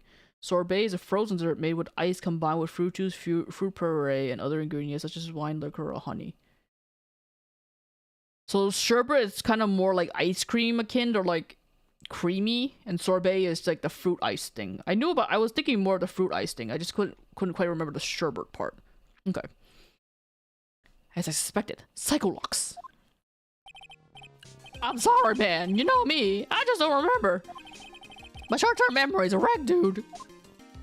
Okay, I doubt I can do his locks. Maybe I need a snowmobile. I suppose this type of thing is necessary up here in the mountains. Say, this just gave me a great idea. Something tells me he's going to tell me what's on his mind, whether I like it or not. I've got an idea for a brand new invention. It might even make me rich. An invention? Yeah, a car that can travel on snow. I'll call it a snow car. What do you think, sir? Would you like to go for a ride or something like that? Only after you take the first 1,000 test rides. I mean, a car can be a snow car with the right tires. I don't know why. What the hell does that mean? This gate looks quite old, strong enough to resist the weight of time. That's the Mr. Edward I know. You've got a real flair for words, sir. I've always appreciated this kind of old, timeless elegance. That's exactly how I feel, too. Take this coat, for example. Like fine wine, it gets better with age. Even fine wine turns to vinegar and begins to stink at some point. I suggest you wash that atrocious rag you call a coat, detective. That's gross. Is there anything else to look at? That must be the main hall back there. A brilliant deduction, sir.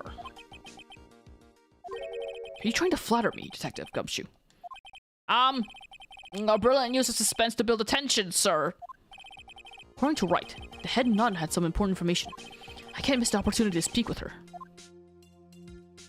The bell. You can see a small bell tower from here. Hey, that just reminded me. There's something I've always wondered about. Something tells me he's going to tell me what's on his mind, whether I like it or not. We call a person who tells a lie a liar, right? So why don't we call a person who rings a bell a beller? Or true for the guy who tells the truth. Oh man, I'm not getting any sleep tonight. It's gotta be truther, Gumshoe. Come on now. I had no idea he was such a deep thinker. I mean, he's got a point there. Not about the beller or the truer part, but you know, sometimes you just have to think about things. Let me present some stuff to you. Do you know anything about this hood? Nope. Do you know anything about this magazine? Nope. Do you know any picture about this Elise? I still can't believe it. She was such a great person. But someone's burning this murder on my sweet little Iris. Angie, please, I'm counting on you. Well, frankly, I was hoping you could give me a little more than that. Well then, I got it. I'll draw you a portrait. How about that? Since you're kind enough to offer, all right. Oh, you'll take him on it? So he's taking him up on his portrait of him. All right, let me go inside. Let me drink a drink.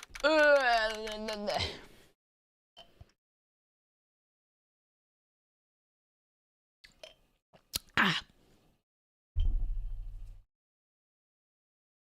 Oh, touching that made my hands sticky. I'll be right back. I need to wash my hands. Wait, didn't I have a wait? Don't I have a bathroom?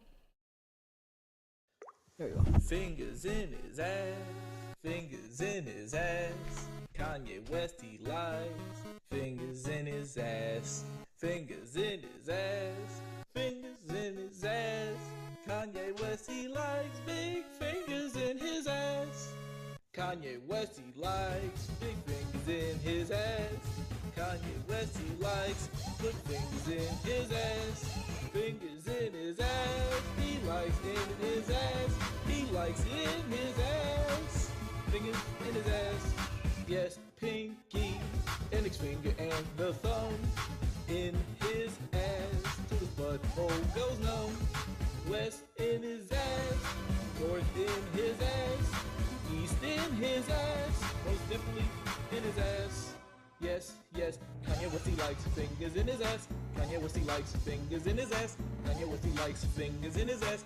He likes big fingers in his. Kanye West he likes fingers in his ass. Kanye West he likes fingers in his ass. Kanye West he likes fingers in his ass. He likes big fingers in his. Kanye West he likes fingers in his ass. fingers in his ass. Kanye what he likes, fingers in his ass. Kanye likes fingers in his. Kanye what he likes, fingers in his ass. Fingers in his ass. Fingers in his ass. Fingers in his ass. Kanye likes fingers in his hole. Hey ho, hey ho, hey.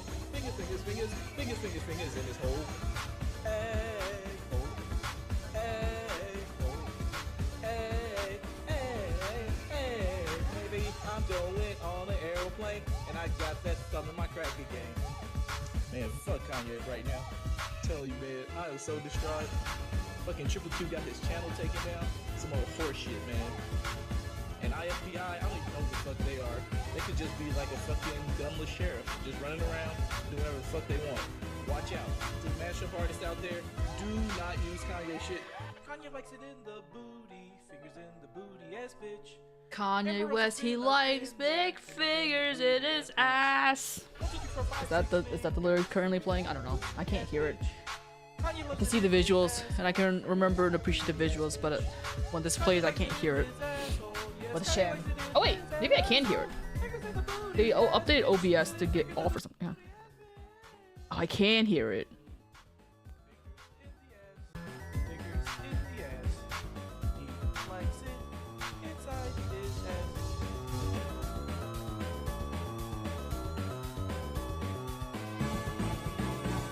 Oh. Oh! Look at that! Look at the way it ended! Fingers in his ass. Fingers in his ass. Kanye West, he likes fingers in his ass. Anyway, that's enough of that. But OBS made an update, and I had no, I don't, maybe they always had it and I just didn't notice it, but there's like these little buttons next to the audio level or thing where you click on it, you can hear the playback, or you can hear whatever, for separate audio track things. Okay, I don't want to drink that anymore. It's watered down. So I'll drink water. Okay. Okay.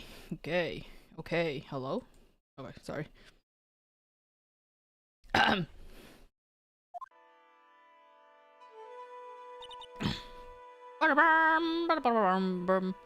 I guess seeing this face, I understand what you were talking about, Urban, about the 70s, 80s, European anime look, whatever. The little seven mouth. I get it. Hi. Hey, hello there. How are you feeling? Alright, I suppose. Huh? Who is this? My name is Miles Edgeworth. My, a handsome boy such as yourself is always welcome. If circumstances weren't so tragic, I might... Please don't call me boy. I'm sorry to trouble you, but I'm looking for a woman in a bikini. Well, you have found her. Now, what can I do for you? I'm sorry, but I don't see any bikinis. Ha ha ha! If you ask nicely, I might give you a peek, big boy. Ew. Ha ha ha! Ho ha ho ho! Mr. Edgeworth, this is the head nut, Sister Bikini. She's the witness. Why didn't you tell me that earlier? This is exactly why your salary keeps getting cut, get whatever I said. My stomach is already growling in protest. So, oh my god, her face looks so serious and also crooked. Honestly, me as hell. What's the latest about my beloved Iris? Well, first, I want to hear what you know. Alright, the night of the crime. First, I'd like to ask you about last night. Well, last night, we had an acolyte here for training. After dinner, the two of us went to the training hall in the inner temple. She must be talking about Maya. Approximately what time was that? I suppose it was about 9 o'clock when we left here. Training lasts all night long. It's extremely exhausting. Channeling Dojo's head nun must be in attendance at all times to keep watch. Wow, you're right. That does sound exhausting. Then why is she here? Detective, this is no time for flattery. Sorry. Sometime at around 11, you witnessed the incident in the courtyard. But your duty was in the inner temple. Why did you come back here? The way you're staring at me, I'm starting to get goosebumps. Ha ha ho ho ha ho ho. Ugh. I'm starting to get goosebumps myself, but for a decidedly different reason. Ho ho! You get the chills pretty easy, don't you, Mr. Edward? Didn't even answer. Alright then. I'd like you to tell me exactly what you saw in the courtyard. It must have been past 11. Ah, no! I can't say it! It's too much for my poor heart! Hey, calm down, lady. Let go of my tie!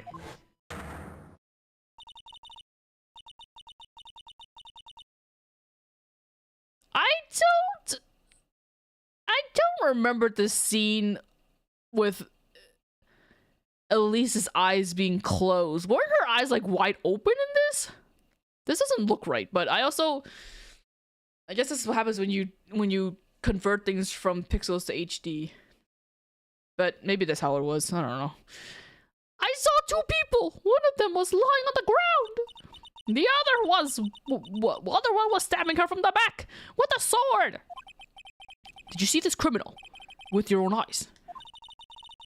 I didn't want to believe what I was seeing, but it was Iris. You must have been quite shocked. Of course she was. Try putting yourself in her shoes. It'd be like if you were stabbing Mr. Wright smack in the middle of the courtroom. And I happened to witness it from the witness stand. I'd be pretty shocked too. I like that you had to give a comparison as if you wouldn't be able to figure that out. I know it sounds insane, but that's what I saw. And when I finally realized what I was seeing, I screamed, and then I passed out. Unfortunately for us, her testimony seems to be pretty solid. However, the idea of Iris doing such a foul act seems unnatural. Unnatural. The girl I know simply isn't capable of that sort of foulness. I wonder what she means by that. She doesn't think that the person that she thinks of her as a daughter was capable of killing somebody, maybe? As the head nun, it's your duty to stay with the acolyte at all times, correct? Yes, that's correct. I know I may look strong, but the truth is, I've got a bad lower back. She's starting to sound like my gumshoe. A bad lower back? Yes, it's especially bad in the winter. So bad that I can't even lift a bucket. Do you remember how cold it was last night? My bad back felt as stiff as frozen glass. You definitely would remember because you were definitely in the country and here in this area when it happened. I just wanted to take a nice hot bath to ease my aching back. That's why I returned to the main hall. So you left the disciple all alone? Don't be ridiculous. I would never do that. That's why I ordered Iris to the inner temple after she had rung the bell for lights out. But she never went to the inner temple, did she? So did this head nun actually see Iris there? I think I'd better try to get some more details. So who is this acolyte that was here to train at the inner temple? Her name is Maya Fey. I treated her very badly, I'm ashamed to say. And after she went through the trouble of signing up for the special course. Special course? It's a training session where you sit on a block of spirit ice and chant 30,000 times. You don't mean to tell me that she's still doing that over in the inner temple, do you? No, of course not. You don't have to worry about that one little bit. Last night, we still hadn't started the training session itself. Well, yeah, that's good to hear. Oh dear. There's one thing I forgot to tell you. Uh-oh. I don't think I like the sound of this. Do you know that small girl? I believe she is Mystic Maya's little sister. Maya's little sister? Oh, you mean Little Pearl? That's Maya Fey's cousin. Little Pearl?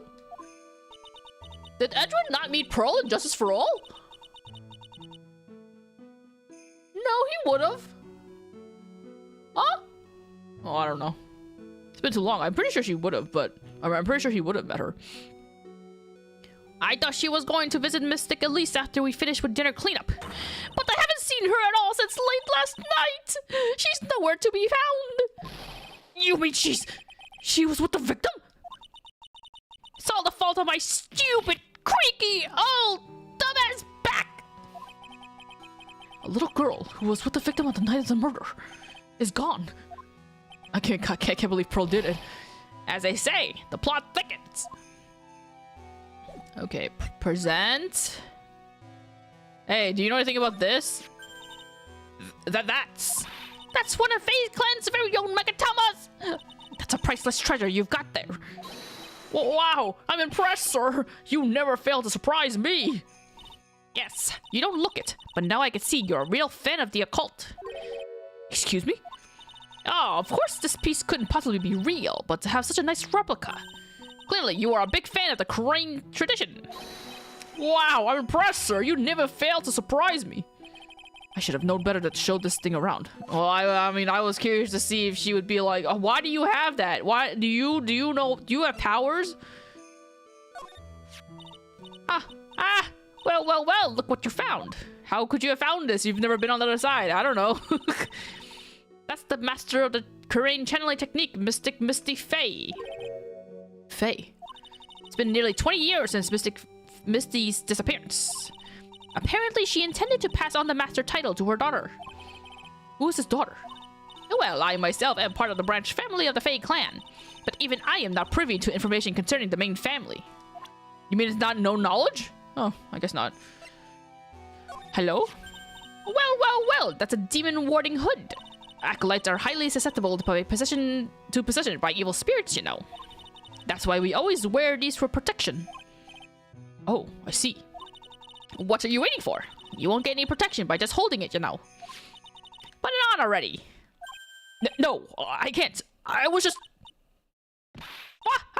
Oh, it's like it was just made for you, Mr. Edgeworth. What do you mean by that, detective? Looks absolutely marvelous. You've just got to keep that on for a while. Is this some sort of divine retribution? You're being protected by the spirits. It's okay. I mean, you're protected from evil spirits, Edward. It's okay. You need all the help you can get. Nope. About this picture. Well, look at that. I look pretty S to the XC, don't you think? Yeah, absolutely. Up until recently, we've avoided exposures in such magazines. But this time we had our reasons. Is that so? For example, well, why deny the world the sight of such a lovely face? Oh, okay.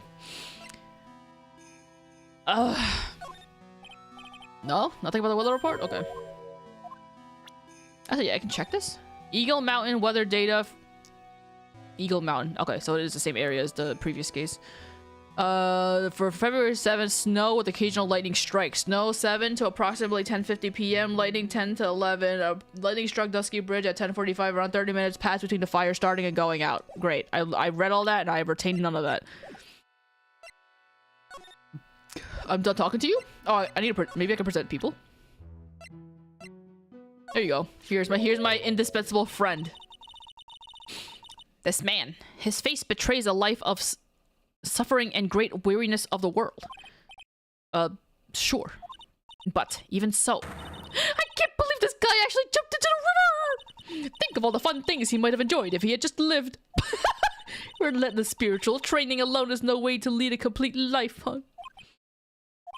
Sounds like she's got some major regrets she's dealing with. Perhaps I should let Gumshoe explain Wright's situation to her for me. Hey, don't look at me like that! Do your own dirty work, sir! This is Mystic Elise's apprentice, is it not? I think he might have a bit of crush on me. Sweet boy at any rate. Huh?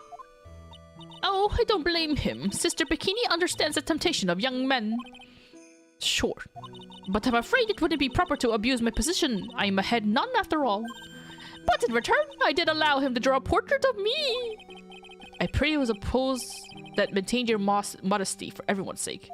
Nah, I gotta see her in a bikini. Come on, what fun is it to not have her in a bikini? Oh! How could such a terrible thing have happened? It's all my fault! Well, come on, lady. I don't think you need to take all the blame yourself. Quiet! What do you know anyway? Ouch, you're scary. With that stupid 5 o'clock shadow and that stupid old coat of yours. It's too bad that you weren't the one that disappeared! Yo, People are being so fucked up in this game. First Larry saying that Edward should have crashed his plane and died, and now this one. You should have been one that fucking died and disappeared. Jesus Christ. No, Gumshoe, it's okay. We love your 5 o'clock shadow. You need to wash your coat, but we still love your coat. Oh, why does she have to take it all out on me?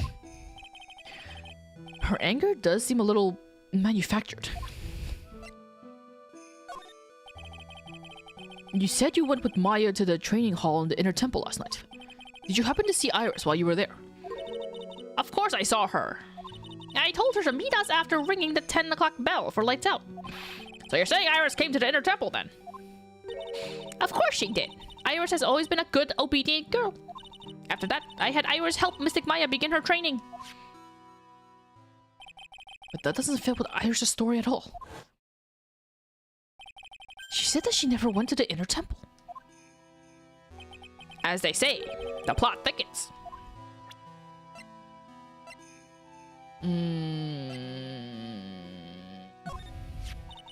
She's a very important visitor, you know, an honored acolyte. Honored? How so? The Fae name is synonymous with the Korean channeling technique. Therefore, she must be a spirit medium of great power indeed. Now that you mention it, 1 year ago, there was a case that was about the master of the Korean channeling technique. Detective, I detest talk of supernatural drivel. I suppose now you'll say she has midichlorians. I don't know what that is. That must be a reference to something. Ho, ho, ho. So it gives you the creeps, huh, Mr. Edgeworth? That's got nothing to do with it. Poorly. Oh, this poor girl. Where could she have gone? Star Wars reference? Of course it is. Well, we checked out her home and she's not there. That'd have been crazy if she managed to get home from here, I feel like. It feels like we're very far away. She's nowhere in the vicinity of the temple either. Which means there's only a few other possibilities as to where she could be. Ah, do you think maybe she fell off the bridge and was carried downstream? Damn! Don't say that with so much excitement in your face, Gumshoe. Why do you have to be such a pessimist, detective? I was just trying to think like you, Mr. Edgeworth. Ironic. I became a pessimist only after I had the pleasure of working with you. You're mean, Edgeworth. You're so mean. You'll never find anyone as loyal as him. Oh, yo, we going skiing. And this is where the murder took place, sir. Other than removing the body, we left everything else untouched. Thanks, detective. I'll just have a look around. Looks like the police are still investigating. Oh yeah, by the way, I thought I'd better ask just to be sure. Are you really gonna defend that nun Iris at the trial tomorrow? Yes, I will. I gave her my word, and now I must follow through with my commitment. Well, in that case, I've got to be careful. I gotta make sure I don't leak the prosecution's whole investigation. Don't worry about it, detective. Just keep your mouth closed, and I think most of it will flow out on its own. You got it, sir. I'll make sure it flows out like water from a tap. Yes, you do that, detective. Just how much has your runny spout leaked over the years? It's gonna be helpful for you this time around. Talk? Victim. Man, there's so much talking in this game. The victim is the famous picture book author, Miss Elise Dioxnum. Her entire past, up until she won that writing award last year, is a total mystery. It's hard to believe in this day and age you can still find people like that. The estimated time of death for the victim was between 10 and 11 p.m. on February 7th. Cause of death was blood loss resulting from a stab to the back by the murder weapon. The murder weapon? The victim was found skewered with a giant sword, sir. That's terrible. Yeah, but there's one strange thing. Yes? The victim's entire body was covered with bruises. The bruises are consistent with falling from the height of a 2-story building. A 2-story building? That would be about the same height as the room in front of us, correct? Hey, you're right. Way to go, Mr. Edgeworth. That just happens to be the room that Elise Dioxnum was staying in. Maybe she was pushed out of the window after she was stabbed by the sword.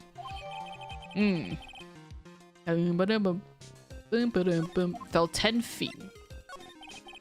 Now then, detective. Let's see if we can summarize what we've learned so far. Okay, let's take a look at the map. According to the testimony of Sister Bikini, the head nun, right after they finished dinner, she and Maya Fey headed to the inner temple. Wee, here we go. I'm walking. Wee, we're walking. Yeah, and we're here. At 10 p.m., after ringing the bells for lights out, Iris went to the inner temple. Here we go, we're walking. Wee, there we go. Wee. When she got there, Bikini had her take over while she went back to Hazakura Temple. I'm going. Wee, here I go, going back to the temple. Wee, I'm fast. After taking a hot bath to soothe her back.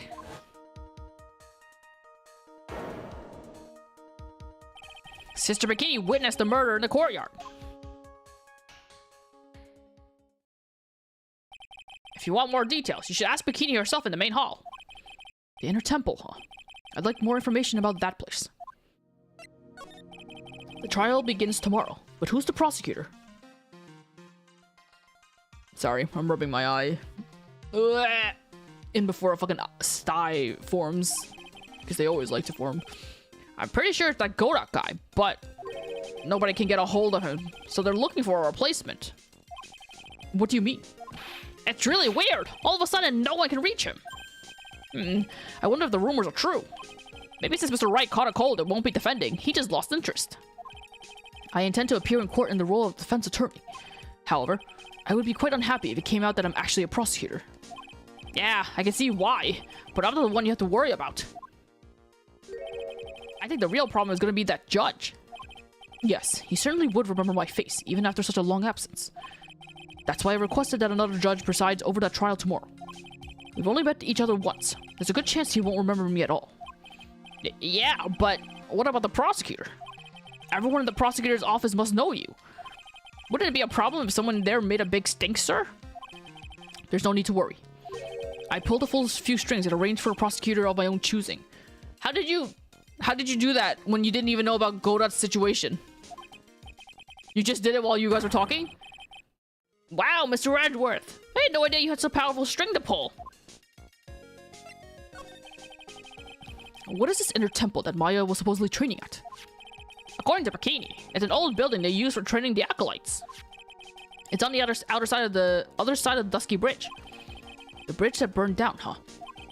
Is there anything else on the other side of that bridge besides the inner temple? Nope, not a thing. Nothing? The other side is surrounded by cliffs on all sides. In a way, it's kind of like a little island out there. So the only thing there is the inner temple. I hear it's not the kind of place a person could survive in. Please be alright, Maya. Look at him caring for people. Alright, let's examine.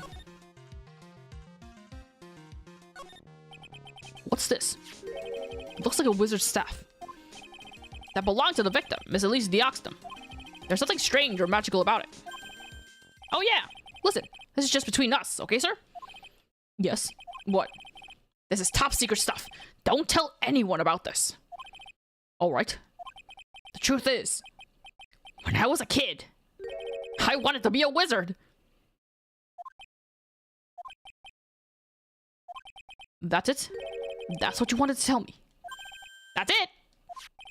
The staff was made from a very strong kind of wood. What about fingerprints? Were there any on it? Just the victims. Waste of my time, Gumshoe. Waste of my fucking time. So the sword from this gold statue is actually the murder weapon. It sure is. It's called a shishito, by the way. Nasty piece of work, sword. Sir, a sword. There's still blood on it. I suppose this is the victim's blood. Yep, it's all over the blade. And speaking of all over the blade, there are fingerprints all over the hilt of the shishito too. Fingerprints? Naturally, they match the prints we got from the younger nun, the defendant. Your fingerprints are on the murder weapon. What's wrong? You're looking really solemn. Is this how it is for Wright? Is this what it's like to be a defense attorney? Yeah, I figured it doesn't feel really good. To be honest, it feels more like it's detrimental to your health. And that's why he's in the hospital with a fever. Because he's too stressed from his job, so he has really low immune system.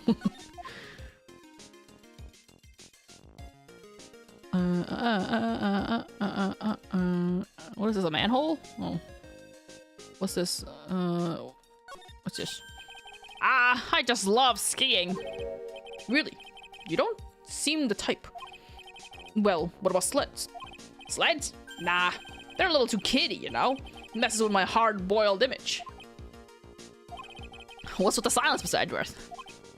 Is the world starting to go mad? You can't just talk to Gumshoe and assume everyone thinks that same way. Are you gonna... Let's have a talk about the ladder. The main gate must just be over that stone wall. Ah, stone walls. I jumped over a few of those in my time. We're not gonna talk about the ladder? Boring. Most of them are not good memories. Most of them are... Most of them are good memories, but not all. Detective, perhaps someone should introduce you to the concept of Pow City? What the hell kind of word is that? You can't just throw that word on Gumshoe. He doesn't know anything. Paucity.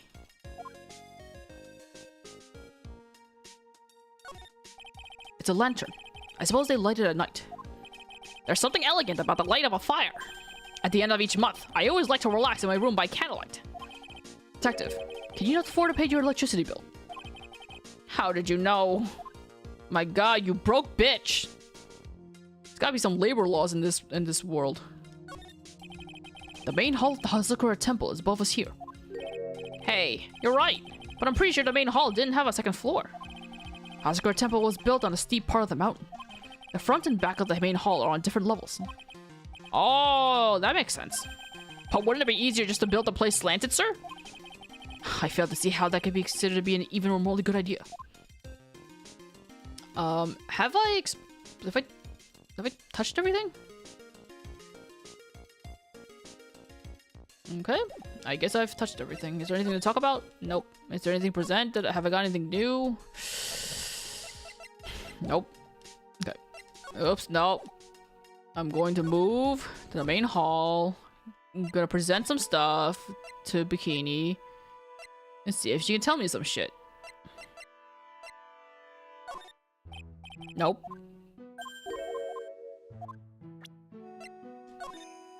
Nope. Guffaw? Talk. Nope. I'm gonna present... Don't present yourself.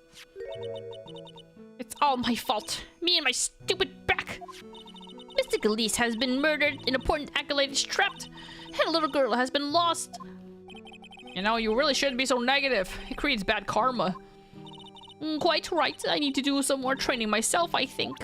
Okay, that means nothing to me. Let's move on to somewhere else. Oh, something new here? I don't see Larry anywhere. Maybe we scared the poor kid away. His heart was shut tight with a number of cycle locks. I guess I'll have to look for him now. With a thorn on my side. Okay, so that implies that I should be looking for him. How do I get to the... Can I not... How does this unlock? I guess not now. Not now. Let's go to the detention center. Hey, Iris, are you here? Hi, Iris. Mr. Edgeworth. I came back because I need to ask you a few more questions, if you don't mind. But I've already told you everything that I... Iris, please remember. I'm on your side. You can tell me anything. Yes. Thank you. I just finished speaking with the head nun of Hazakura Temple. She testified very clearly as to what happened. She said she saw you stab Miss Elise Dioxin with a sword. And one other thing. She said that when Maya Fey began her training at the Inner Temple, you were there as well. What? When I spoke with you last, you claimed that you never went to the Inner Temple. And yet, Sister Bikini says she met with you at the Inner Temple that very night. But I didn't go there. I didn't go to the Inner Temple last night. Looks like she's unwilling to tell me the whole truth. I wonder if I'll find the answers I'm looking for if I break those cycle locks. The fact that there's no one here to correct him on the cycle locks. Here's a sword. Is that the murder weapon? Yes, it is. Have you ever seen it before? Yes. Mystic Amy was holding it in the courtyard. And apparently, the head nun witnessed the whole sad affairs. She saw you stabbing Miss Elise Dioxin with this very sword last night.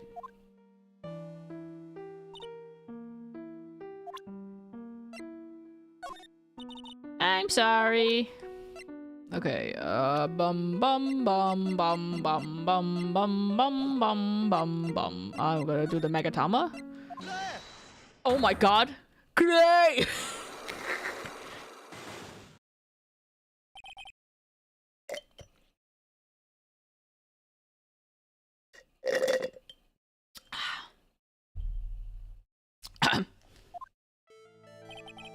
Since I have been handed this case, it is my duty to dig up all the answers. Understand? Yes, sir. The smallest flame can sometimes bathe a case in a whole new light. In my years in court, I've seen it happen over and over again. That's why I'm committed to searching until I have those answers. Now then, is it really true that you didn't go to the inner temple last night? Yes, I swear. I already told you that. Yes, you said you didn't go because you were frightened. That's right. If that's the case, then the obvious question is, what were you so afraid of? Iris, I wonder, is this what frightened you so much that you couldn't even leave your own room? I don't think I have the evidence for this yet. I don't have the evidence for it. I don't have the answer for this yet. I have a vague memory of what it was, but me not have that right now. Okay, I can't do this yet. Oopsie poopsie. Alright, maybe I'll present something to you? Oh, that's Mr. Larice. He's a very sincere, hardworking person. He was even kind enough to draw a portrait of me. Knowing Larry, this woman is exactly the type that he would fall in love with at first sight. Well, yeah, you saw that happening. I guess I did that order. Okay, I'm leaving. Bye. Where the hell is Larry? Larry, I need you to give me something that's gonna be... that's gonna put you in a bad light because you suck or whatever. Where are you? Ah, shit. What the fuck? How do I... Oh, I see something. There it is. There are more Enza cushions in the corner of the room. What's this white piece of paper sticking out from under the stack? Beats me. Would you mind checking that out for me, Detective Gumshoe? Yes, sir. Here you are, Mr. Edward. Looks like an old manila envelope. Yeah! What is it, Detective? This could be it. An ultra important clue! A super special clue! I suppose I should read it myself then. Looks like a letter addressed to Sister Iris. Tonight at 10 at Heavenly Hall. Unless you want your secret to be exposed. This sounds like a blackmail letter. Oh my gosh. Nice going there, Mr. Edgeworth. Why can't I ever find clues like that? You're an ultra important prosecutor. Super duper prosecutor who has eyes. It's crazy. I suppose it takes a super duper kind of dumb to miss a clue like this. Hey, I missed it. Shut up. Don't call me dumb. I graduated college like 17 years ago. Alright, now where is... How do I get to fucking... How do I... Oh! I can do it now. I can do it now, probably. Could I?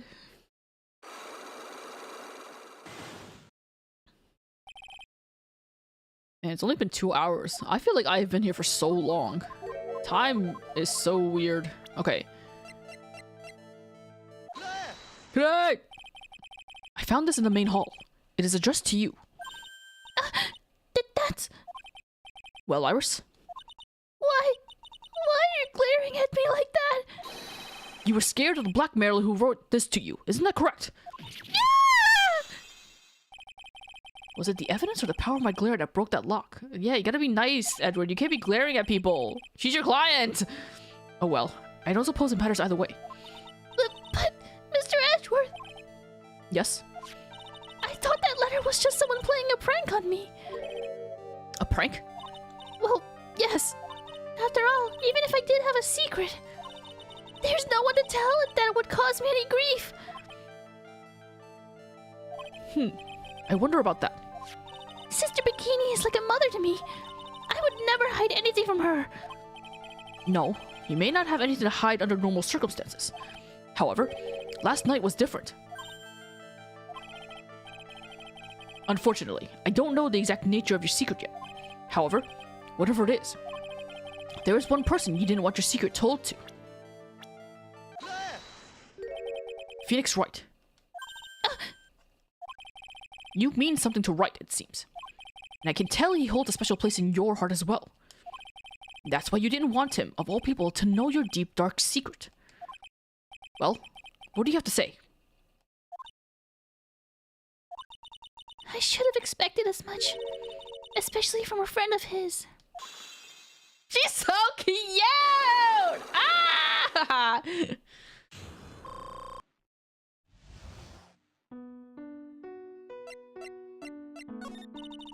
After dinner, this letter was waiting for me in my room. As I said, I was frightened by it. What is this heavenly hall that letter mentions? It's a small mountain shack at the base of Dusky Bridge. A small shack, huh? It's more like a broken down shack that no one would ever want to go near. Where is it on this map? Around here somewhere.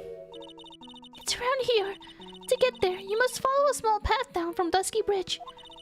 The reality is, to get to the inner temple, I had no choice but to cross that bridge. But the thought of that such a terrible criminal could be lurking at Heavenly Hall... I was so scared by the whole affair that I didn't even want to think about it. So this is a secret that you locked away in your heart? Yes. It looks as though I may have to visit this heavenly hall now. Maybe I'll find some signs of our mystery blackmailer. In any case, you still claim to have never left your room last night. Yes, that's exactly right. Okay. Trial starts tomorrow. I promise you, I will win. I'm going to win so that you and Phoenix Wright can see each other again. But when I do, you must promise me that you will tell him your secret. But it's pointless. Why would you say that? Because I may know who Phoenix Wright is. But he has no idea who I am. That's so sad. That's so sad knowing the context of it. Can I go? Yeah.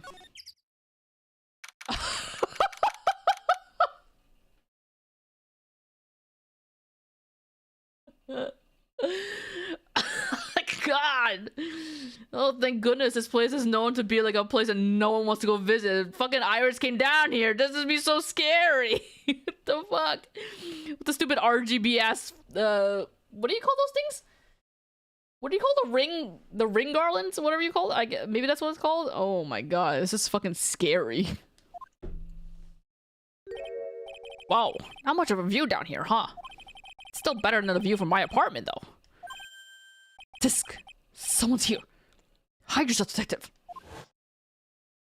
Gee, I wonder who it could be. Oh, why does this always happen? Whenever I find a girl I like, they always run away.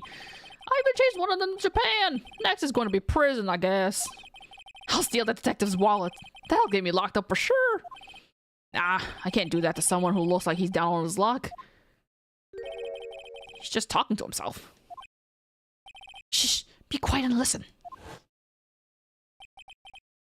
I knew it. I shouldn't have done that. I blew it again. Done that. What did he do, I wonder? Hey, you! About what you just said. I got an objection.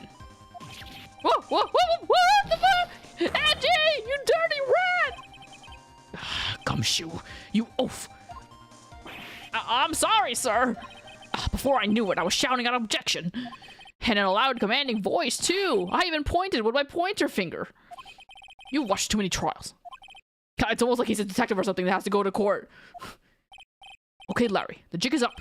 What have you got to say for yourself? Okay.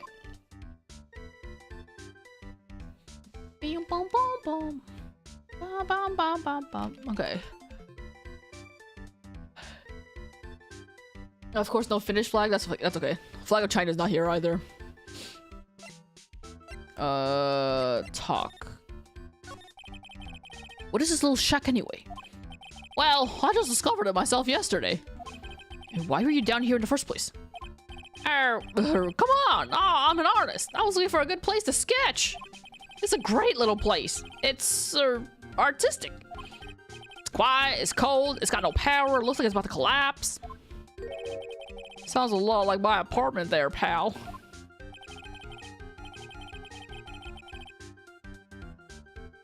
One thing's for sure. No one is likely to show up and disturb you here. So can I get you something to drink? Some hot water, maybe? It's getting all buddy-buddy on us, sir. Listen to me, Edgy. We gotta do this. You've gotta save Iris. Why are you so sure she's innocent? Because she's cute. You watch your mouth! Anyway, I made up my mind about it. I'm going to marry that girl. Mr. Edwards is pretending he didn't hear you, so I'm gonna ask for him. Have you already asked this girl to marry you? No, not yet. But I can tell how she feels by the look in her eyes. She's got this, I really want this man to carry me over the threshold look. I'm sure Nick would be surprised. He never imagined I could marry such a beautiful girl like that. Something tells me he would be shocked indeed. That's why I didn't want her to do anything dangerous. I mean, what am I gonna do if she gets hurt? What is this guy trying to say? He lost me about a mile back. If you really want to know the answer to that, we're going to have to drag him out onto the witness stand. Come to think of it, you still haven't answered my question. Where were you and what were you doing last night? Aw, man. Don't you have anything else to talk about? With that kind of attitude, you'll never be a ladies' man like me. Okay, chill out with those scary eyes. I got it. If you really want to know, last night, I saw something incredible. Something incredible. He's lying about it? Yeah, but let's not talk about that now. Let's talk about the good old days. What do you say? Come on, I'll pour you a nice cup of hot water. Why hasn't he realized that I absolutely despise talking about the good old days, especially with him? But what if the good old days includes Nick? But what if it's Nick? Do I have what it takes to break his law? I guess I'll find out. Yay! Oh, maybe I should have examined the place before doing this. Oh well.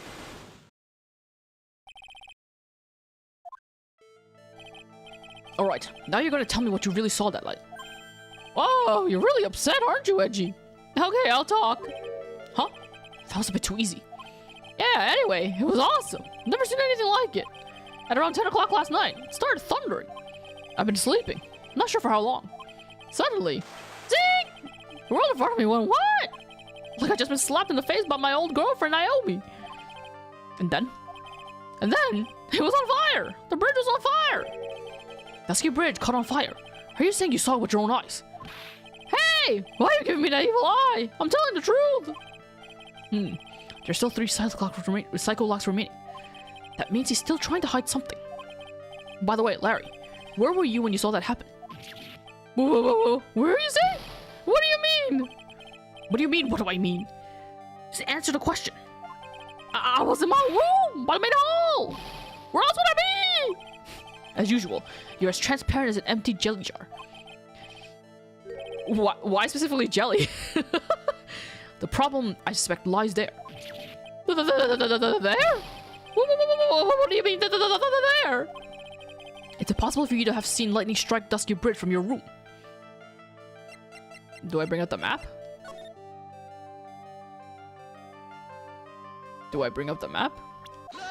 Okay. This is a map of the area. Take a look around the vicinity of Hazakura Temple. What am I looking for? I think that should be fairly obvious.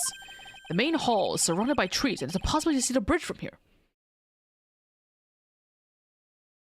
Oh, we don't... He's implying right now that he thinks Butts was in Hazakura Temple and not Heavenly Hall. We don't think that he's been staying at Heavenly Hall right now? Okay, well... What? Why didn't you tell me that before? Well, how about it? About what? Do you feel like talking now? About what? I'm gonna fucking kick your ass and hold you in contempt of court. I swear to fucking God, Larry. Looks like it won't be easy after all. You leave me no choice. I'll have to move on to the next step. You weren't in your room at the temple, so then, where were you? You don't know what? You don't know that I wasn't in my room. So where was Larry, and why was he there? If I read the situation up to this point correctly, the answer is fairly obvious. Very well then, let's test my theory. Oh, maybe he's actually been staying in the Hazakura Temple, but then just for this one night was out in Heavenly Hall. I just, it's because he decorated so much. I just assumed he was living there. The place you saw the lightning strike was from, naturally, Heavenly Hall. Why would I be hanging out in this old shack? It's freezing cold and there's no electricity and it could fall apart at any minute. Larry, how do you know that anyway? How do you know there's no electricity? After all, it's not that dark yet. Ah! Uh-oh! In other words, you've just provided evidence to prove my theory. My theory that you've at least once in your life visited Heavenly Hall after sunset. Now, I have to admit, I'm impressed, Edgy. You're in a totally different league from Nick. That's nice. Now tell me, what were you doing at this cold little shack last night? That's what you might call a fair decor. I think you mean a fair decor. Well, I don't know what that word is. Could it be that you were waiting for someone? Oh no! You really are one scary guy, you know. I believe that last night you were waiting for this person to come meet you. 25. 20. Oh, all right. I guess with every game they've aged up. I forgot they've actually gotten older. I was like, 25 seems old for Nick, but I forgot Nick has aged since. There's only one person you'd wait for in a horrible place like this, Larry. I told you before. Don't call me Larry. The person you were waiting for was Iris. Oh, suddenly I feel cold all over, Angie. No doubt because of my chilly glare.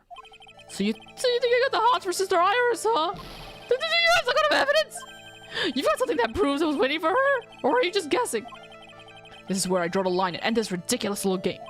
Here's the evidence that proves you were waiting for Iris.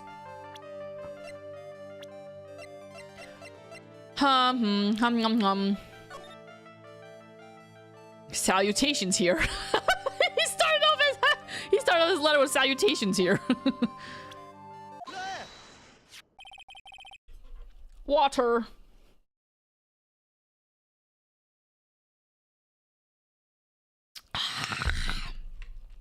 Thermoses are such a great invention created by smart people, man. Being able to drink cold water whenever I want to. It just stays cold in my bottle. I love that for me. And vice versa too, if you ever need to drink something hot in there too. But I always drink cold water. Here's your evidence. You called her to the spot with a pathetic blackmail letter. Oh, hey! Give that back! You're embarrassing me! What are you doing with that anyway? That's not important. I misjudged you, Larry. What do you mean? Taking advantage of a woman's frailty like that. You should be ashamed of yourself. Oh! Oh! First of all, what's this at the top of the letter? It says salutation here. Well, that's what it said in that book, Letter Writing for Dummies. You're not supposed to actually write that. That's where you're supposed to write, Dear Iris. Ah! I'm so sorry. Yeah, get him, editor. Tell him that he should write salutations here. Oh, I see. Like, it was probably in parentheses. You write your salutations here. I see. Another crime. So you were here in Heavenly Hall last night, weren't you, Larry? And you saw the lightning hit Dusky Bridge, didn't you? I just realized what his shirt is. The mascot. It's the mascot from the first game. In the Steel Samurai case at that, Worldwide Studio or whatever. The head of the guy that fell over. The monkey, Mr. Monkey or whatever. I was like staring at him thinking like, that looks familiar. Yeah. Oh my god, excuse me. Why was that such a big burp? So, sorry, Angie. Sorry doesn't cut it, you scumbag. Threatening a young lady like that. No? Wait, hold up. What now, pal? What are you talking about? What threatened stuff? I'll tell you what. You tried to scare Iris by threatening to expose her secret, pal. What do you mean threaten? When did I threaten her? Unless you want your secrets to be exposed. That sure sounds like a threat to me, pal. Blackmail, in fact. Give me a break! It's a love letter! Haven't you ever been in love? What did you just say? My love for her burned so hotly it could melt all the snow on this mountain.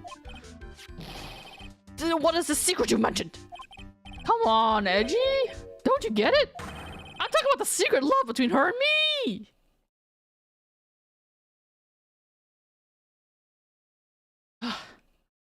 It's not like I hate him, but he is quite infuriating. He's so infuriating. Obviously, she wouldn't want old Lady Bikini to know about it, right? About our hot and sour, bittersweet love affair. Alright, then why did you send a love letter in a business-like manila envelope? Give me a break! It's not my fault I didn't have any other envelopes! Yeesh! Then why are you so quick to apologize, pal? It's because Edgy gave me this scary look of his! Oh my god. Just end it. End it, Edward. Please, let's move on. Please, I don't want to deal with this anymore. What's wrong, Edgy? Why are you so quiet all of a sudden? I got places to be. I don't want to deal with this guy anymore. He's so stupid. That's it. That's what all those huge locks were about. I don't understand why you were so defensive. Well, I don't know either. I guess the thing is, you shouldn't expect too much from a guy like me. I'm gonna fucking kick your ass. Oh my god. Hey, come on, don't let it get you down. We're wasting time here. But Mr. Edward, this guy's still hiding something. I know it. What do you mean, detective? Don't forget what this guy said just a minute ago. I really want to know. Last night, I saw something incredible. He's right. Larry. What? You're looking at me like a hungry dog that just found a bone. What was this something incredible you saw last night? You're going to tell me, Larry, one way or another. I already told you, didn't I? I saw lightning strike Dusky Bridge. Yes, and I believe it was an incredible sight you saw. But now that I think about it, something doesn't quite ring true. What doesn't? If that's all there is to your story, your heart wouldn't have had all those locks. Therefore, Larry, I do believe you saw something last night. Something more incredible than lightning. What? When? Where? Why? How? Hey, what do you think you're doing? If you hide anything from Mr. Edward, I'll arrest you on the spot, pal. No! There's so much! No! What's wrong, sir? Does this mean I have to do it all over again? Why are you glaring at me like I'm next to be hit by a bolt of lightning? Oh, that'd make my life so much easier if it did. I've just about had it with this Harlequin. If I really want to drag the truth out of him, I'll just have to drag him to the witness stand. Oh my god. That was so exhausting. Why is he such an exhausting man? It's only been 2.5 hours. I feel so tired, but I'm going to keep pushing. I'm gonna keep pushing. I've still got time. But I'm gonna eat a candy. Eat a candy to freshen my mouth. I'm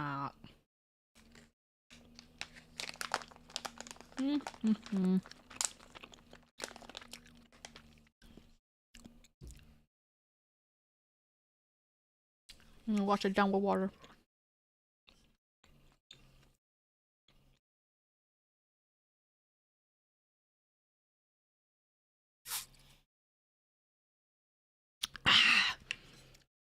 Let's see how long this court day is gonna be.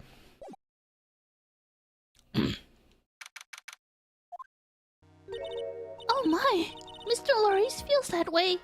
About me? Apparently, he isn't aware of your real secret at all. I never examined his hut. Oh well, I guess it doesn't matter. There's no time to be embarrassed. I'm sorry! I'm just hardly accustomed to that sort of thing. Worry not. And in any case, whatever it was that he saw on the night of the incident, mark my words, I will drag it out of him. Does that mean Mr. Lorries is the witness today? No. I believe that none will be the first to take the stand. Sister Bikini. She claims to have seen the very instance in which you carried out the crime. I just want to ask you one last time. It really wasn't you who killed Miss Elise Dioxnam, correct? That is correct. It wasn't me. Very well then. Mr. Edgeworth. Yes? You are a prosecutor, aren't you? Are you sure about this? If your true identity is revealed. Don't worry, I've made the necessary arrangements. I see. Iris, it is a prosecutor's job to doubt people. But right now, I am a defense attorney. The defense attorney's job is to believe in people, and to believe until the bitter end. That's what my friend told me once. Mr. Edgeworth. I simply ask that you watch and decide for yourself whether or not I am fit to do the task I have been entrusted. Very well, sir. I leave my defense in your capable hands.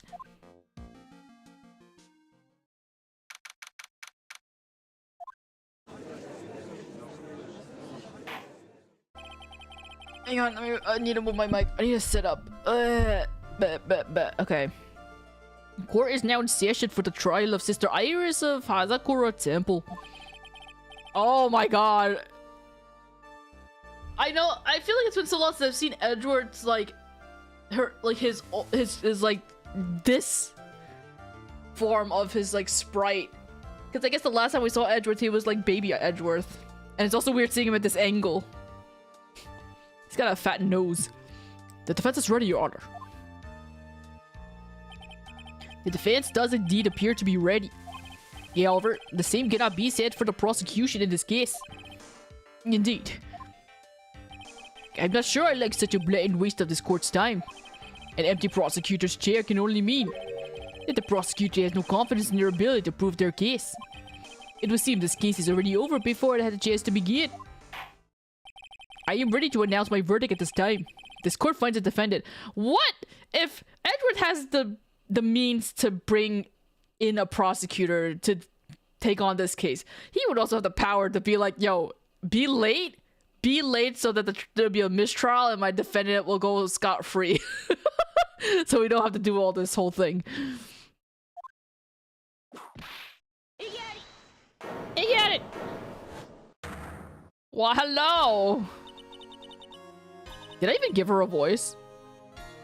The prosecution stands ready. And you are! Her song is just Edward's song, but like one pitch up. Francisca von Karma, prosecuting prodigy. Prodigy. Von Karma, you say? Fair chance, you wouldn't be of any relation to the legendary prosecutor Manfred von Karma. Legends are a thing of the past. I am a von Karma, and that is all. Upon a special request, I flew in today for the purposes of prosecuting this case. You did? Then you must be quite a big shot then. How does this guy not know these people? That's crazy. Even if you've never had them in your court and you've never had them, like, you know, be the lawyers in your cases and everything, I feel like you should know them just by name because they're such big, well-known people. I said all that right. By the way, Mr. Edgeworth. Yes, Your Honor. I'm almost certain that I've seen you somewhere before. Or am I just imagining things? You look very much like a prosecutor I met once. I believe you are imagining things, Your Honor. Ms. von Karma, do you have anything to say? There is no such weakling as this man among those of the prosecutor's office. There isn't? But I'm sure, once before in this court... I told you, there is no such weakling. What's that? A whip? I'm not sure I care for such a thing in my courtroom. But bailiff, remove that whip at... Mata! I have no objection to the whip. You don't? I don't think it's your place to say. I like it. He has the power to fucking refuse that. The prosecution can wield a whip or drink 17 cups of coffee. But there is still only one truth. That is what I stand here to prove today. This promises to be interesting, Miles Edgeworth. I had expected to face Felix right here today. But looking at you now, maybe this is what I've been waiting for all this time. Miles Edgeworth, I will not allow this chance to crush you slip through my fingers. I see you brought your flair for the histrionic. Yep, that's a word. Allow me to add to the things I'm not sure about. People acting bizarrely in my court. Ah! The stage is set. Now continue with the proceedings, Your Honor. Very well, Miss von Karma. Please give an outline of this case. With as little whipping as possible. The better victim in the is the famed picture book author Mr. Elise Deluxe. I think I said all that right. Her body was found in the Hazakura temple courtyard. She had been stabbed through the torso by a ceremonial sword from a golden statue. The sword in this picture is the weapon in question, correct? Very well. The court accepts this photo of the crime scene. There is no mistake. This was the doing of Sister Iris. After all, there is a witness to a crime. Very well. Please bring this witness to the stand. And so it begins. My first and last trial as a defense attorney. You don't know if it'll be your last. Witness, state your name and occupation, please.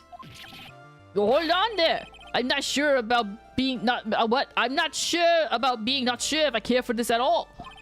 Witness, please stand up nice and straight.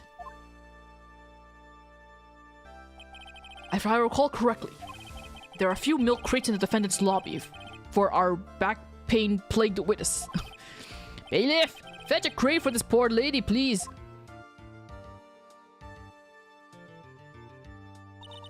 Once again, your name and occupation, please. Little old me? Well, I'm the head nun of Hazakura Temple on Eagle Mountain. My name is Bikini. You got it, Bikini. Nice to meet everyone.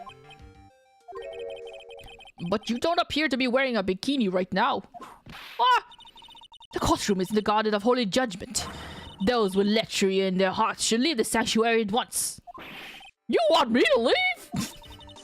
No need to get your bikinis in a twist. Let me tell you, I'm a sight to behold in the summer.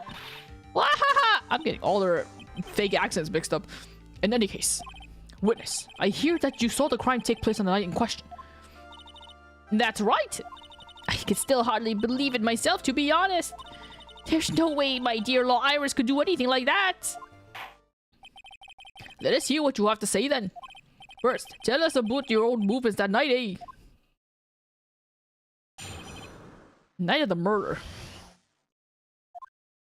That night, I was helping an acolyte with their training in the inner temple, but, well, as you can see, my back likes to act up violently. So, I left Iris to help the acolyte and returned to Hazakura Temple. There's no bath in the inner temple, you see, and I needed a long hot soak. It was after I'd finished, just as I was heading back. Well, that's when I saw it! So it was simply coincidence that you found yourself returning to Hazakura Temple. Yes, you could say that. If my back hadn't been in so much pain, I would have stayed at the inner temple. That sounds like a pretty important statement she just made. There's only one problem with this testimony that I can see. And you're not about to fall at the first hurdle, now are you, Miles Edgeworth? Mr. Edgeworth, please begin your cross-examination.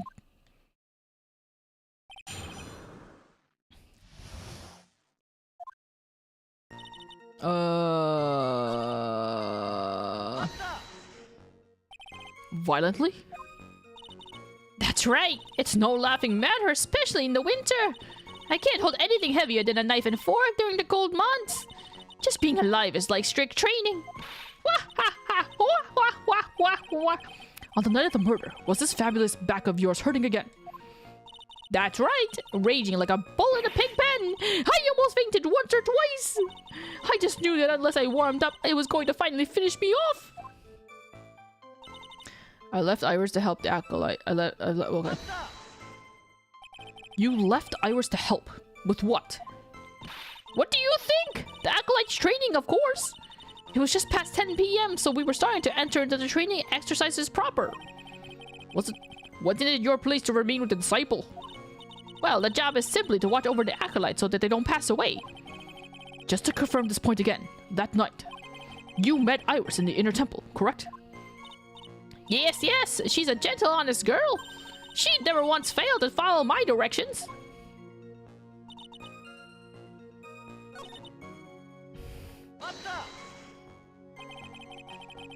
The crime took place in the courtyard, correct? When you go from my room to the main hall, you have to take a winding hallway from which you can see in the courtyard. That's right. In other words, was pure coincidence that the witness saw the crime taking place before her eyes. There is no complicated setup in this case. That certainly seems to be true. There is indeed only one problem with this testimony.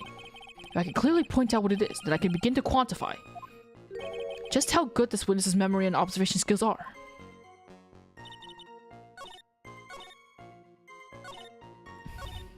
Am I gonna present Iris' testimony?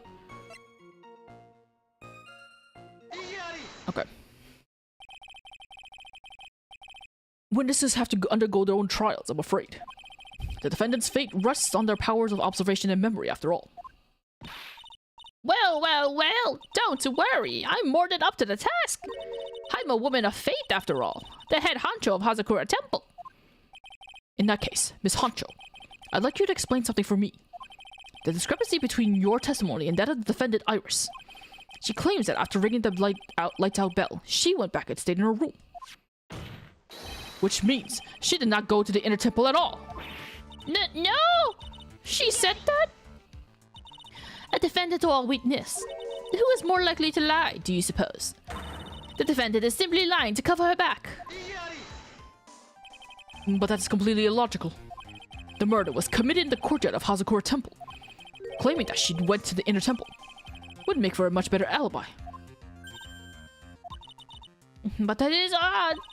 Whatever the reason, I can't believe that she would lie. She does indeed have honest eyes. All people lie. That is my belief. Why am I the only one being whipped in here? What are you gonna do? She can't whip Edgeworth. Come on now. Anyway, neither the witness nor the defendant have any reason to lie. Which means we must call your memory into question. Dear. You're older than me and yet you want to play that game, do you? Well, that isn't exactly what I... My memory is perfect, crystal clear, especially in the winter. Then I suppose it's too early to end this cross-examination, eh? Mr. Edgeworth, if you're going to question the memory of this witness, you will need to show me a more decisive piece of evidence. Understood, Your Honor. I was naive to think that alone would do the trick. And please add your comments about Iris to the testimony. And let us return to the cross-examination.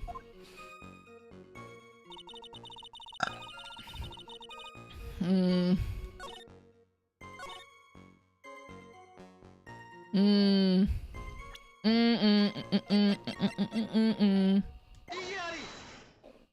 I didn't even read that. My fault. Whatever. She said something about, oh, she saw Iris at the inner temple and she was dressed the exact same way as what she was wearing for dinner. For some reason, she had to specify that. I don't know why she specified that, but it worked for us because we have her hood or something.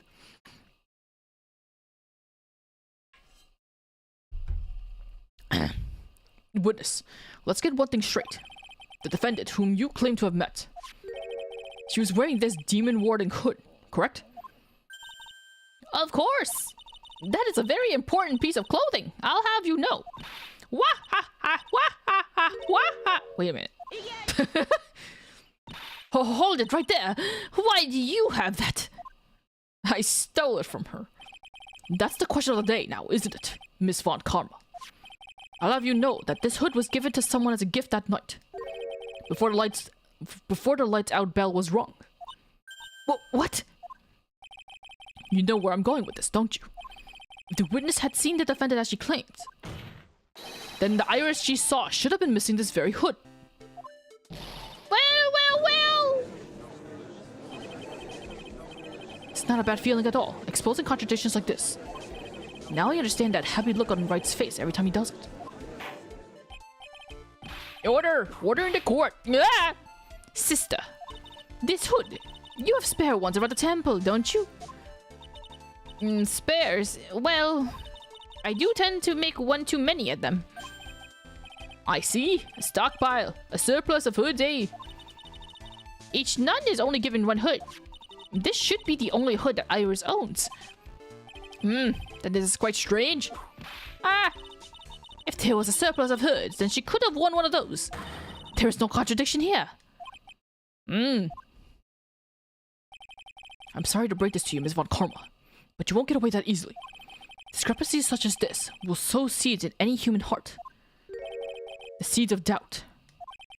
Witness!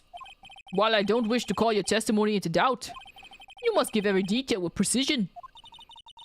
I'm not sure I'm comfortable going along with this. Sister, you shall continue with your testimony. Tell us what you saw after finishing your bath on your way back to the inner temple. Those seeds of doubt are sprouting in the judge's heart. They just need a little more stimulation to bear fruit. Contradictory stimulation. Stimulation to bear fruit. Masturbation. Handjobs. Wowee. I finished my bath at around 11 and I thought I should return to the inner temple. And as I was walking back, I heard a noise from the courtyard. I took a look and Iris was, oh, Mystic Elise! And with that sword of all things! Mystic Elise was staying in the corner room which faces out into the courtyard. That stabbing I saw must have occurred after she was pushed out the window. You saw a truly terrible sight, didn't you? If I was in your place, then it would be much like Mon Kama whipping Mr. Edward in 2-week court. What the fuck? And me seeing it all in this very chair. Well, something like that. This judge. His imagination is about as vivid and creative as Detective Gumshoe. Yeah, but Gumshoe said it first, so it was funnier. I would look the fool if I commented on such foolishness. Anyway, this case is mine, Miles Edgeworth. Calling everyone by their full name. Can't you do something about that habit of yours? Yeah, but Miles Edgeworth, your name is so cool. It's better to say it fully, Miles Edgeworth. Come on, Miles Edgeworth. I finished my bath at around 11. I thought I'd return to the temple. I was walking about her in the courtyard, and Iris, oh, Mystic Elise with the sword and all that. This is the second time that the witness has testified to seeing the defendant. But some doubt remains in these claims. Hey, just what does that mean? Just because you're a good-looking young man doesn't give you the right to. The murderer who stabbed the victim with the sword. Sister Bikini, try to recall exactly who it was you saw, as clearly as you can. Well, you're a handsome young man, so I'll forgive you. Oh, now that you mention it, there was something awfully strange about her. Something that has been bugging me all this time. Please, don't keep us in suspense. Her hood! Her hood. That's right! It's coming back to me! Iris! She wasn't wearing her hood! I thought something was out of place, but it all makes sense now, doesn't it? After all, she'd given that hood away to someone, right? Ha! You've dug your own grave, Miles Edgeworth. What do you say, Mr. Edgeworth? Is this testimony important? Sure, why not? What can I do? I can't omit it. This may initially appear to put me at a disadvantage, but I can't see any other leads at the moment. Your Honor, I would like these new statements to be added to the testimony. Heh, Miles Edgeworth. If you want to hang yourself, you need only ask. I'll gladly lend you my whip. No thank you. Everyone here wants me to die.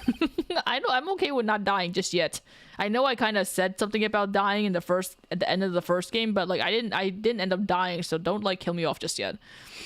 Witness, add that statement to your testimony. No problem. Iris didn't have her hood on. Do I have anything to object to that though?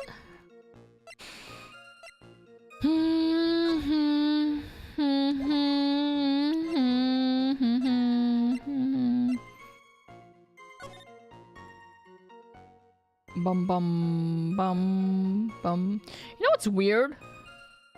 Every time we see that scene of Elise getting stabbed by Iris that Bikini keeps mentioning, it shows that Elise is facing like towards like her head is like, how do I say this, oriented.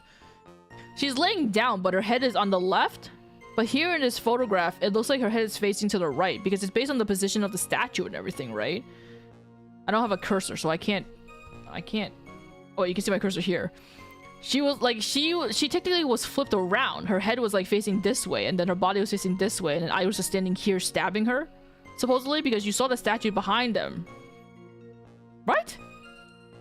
But here it's showing the other way. I don't know if that comes into play, but it's confusing that that would happen. I also don't know, I don't know. Oh, the room the victim was staying in the overlook...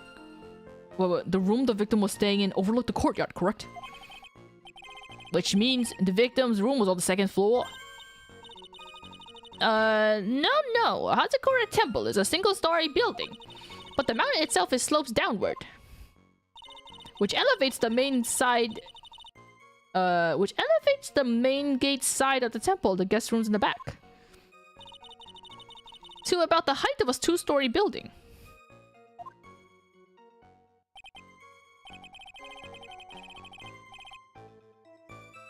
I see, and the victim was staying in one of these elevated rooms, correct? Yeah, yes, I should know. I'm the one who carried her things to her room after all.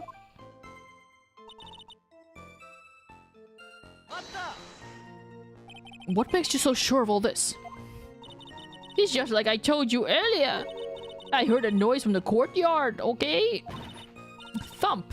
I like forgot how I did her voice, but her voice wasn't really anything special, but now I'm getting it confused and I'm trying to put a Canadian into her.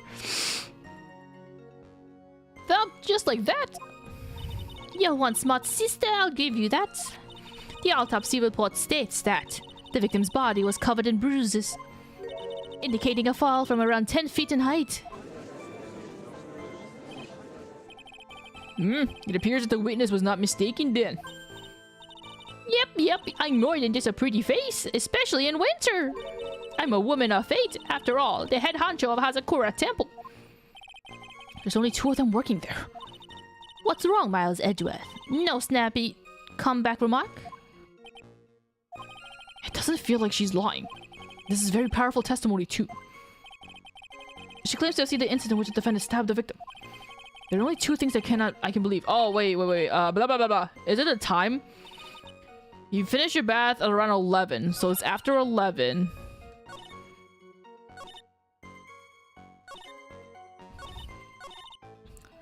When did she die?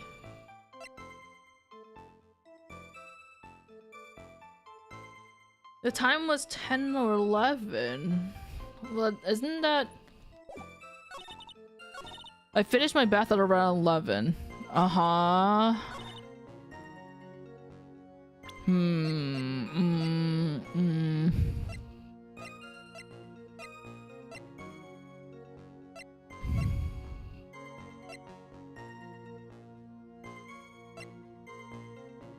I feel like technically, I don't know if we're supposed to get technical about it, because she said she finished her bath at around 11, meaning it was after 11, and the autopsy report it indicates that it's between 10 to 11, so technically, if she saw it happening after 11, then it wouldn't follow the time of the autopsy report.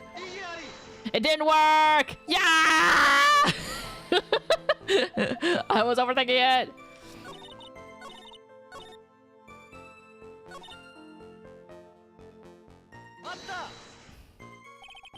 How far is it from your room to the inner temple? Let me think for a moment. About 20 minutes on these stumps of mine. It's about 15 minutes to Dusky Bridge from Hazakura Temple.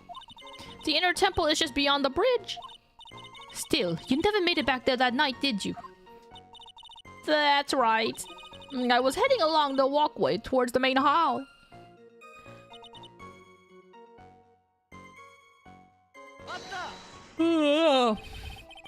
You say you heard a noise. Thump! Just like that. That could only be the sound of the victim falling. It's very quiet in the temple, you know. You can even hear the snow falling from the branches. Thump! Just like that. But then, couldn't this noise you heard have been snow falling to the ground? I never thought of that.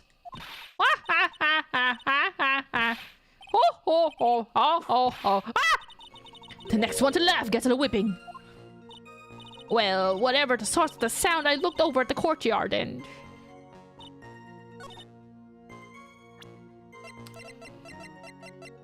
Does the autopsy report say...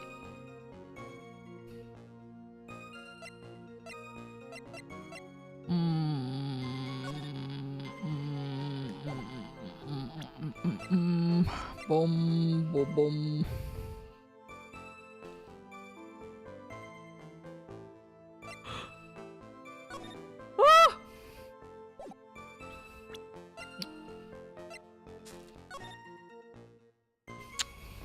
Bum bum bum. I don't.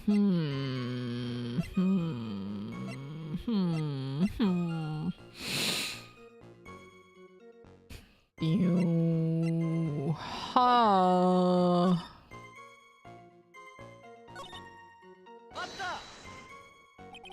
You were sure about that? Yes, after all, we always wear the same clothes. Ah, I don't mean because we're poor, you understand. It's our style. Yes, that's it. There's absolutely no need to explain yourself. Anyway, she looked different from normal, so that really stuck out. Like me holding a whippet puppy instead of my whip. At least then it might bite you and not someone else. Iris didn't have her hood on. I'm sure of it. Very well. Now please tell about the victim.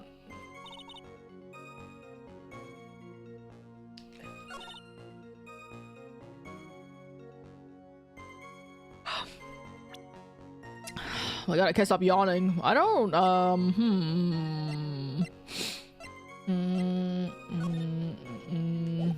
That doesn't help me. That's not gonna help me. That's not gonna help me.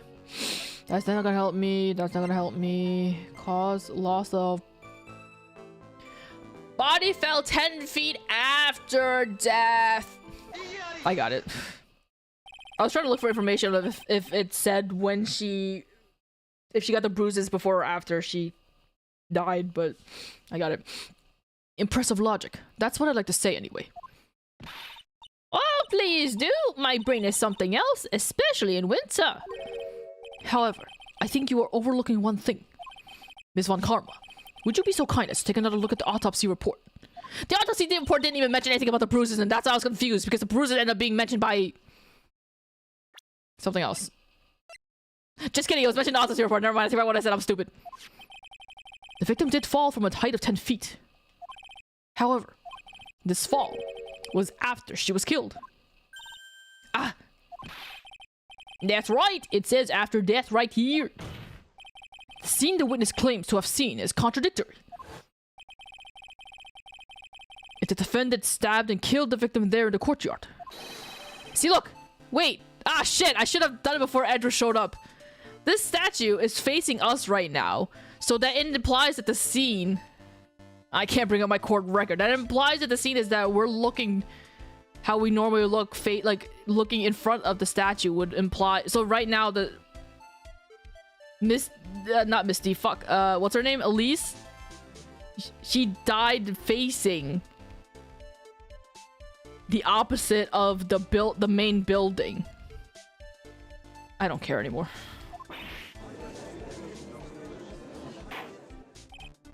Order! Order! Victim was killed and then fell. That is the case. Then the victim must have been killed in her room. Don't you agree?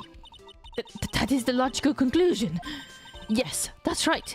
The victim must have been stabbed by the defendant in her own room. And she was then thrown out the window down to the courtyard below. Were there any signs of a struggle in Miss Deoxam's room? She was stabbed with a sword. That would leave a blood stain. Would you agree? Well, Miss Von Karma, was there any blood? Ah, no traces of blood were found in the victim's room. Your whip has just caused traces of blood to be found on my glorious playoff beard. However, if there's no blood in the room, then you're... Ah! I'm sure there's no need for me to go over this, as I'm sure your honor is well aware of when a stab wound produces the most blood. When it produces the most blood? Very little blood is actually lost the moment of the blade's insertion. If you want to talk about when the most blood would be lost from a body, that would be when the blade is removed. Indeed, with the weapon still in place, it acts like a lid on the wound. That's true. With the weapon still in the body, there wouldn't be much bleeding. A perfectly reasonable line of thinking. We have come to a conclusion then. The victim was thrown out the window with the sword still in place. This removes all the contradictions, except for the what about the part where Bikini said she witnessed her getting stabbed in the courtyard? Huh? Order, order! I must admit that this is a probable version of events. I'd expect no less from Franziska von Karma. She locates and takes control of every vital point. Huh. It seems that we need a clearer testimony from the witness. Remove all suppositions on your part and tell us only the facts, please. Witness, please, remain standing on the crate. Don't go selling me short now. The weight of the winter snow has bent me out of shape. Especially my back and my mood. Sister, please, give us your testimony. I will give you a vigorous massage once we're finished here. With the whip? Oh boy. Alright, alright.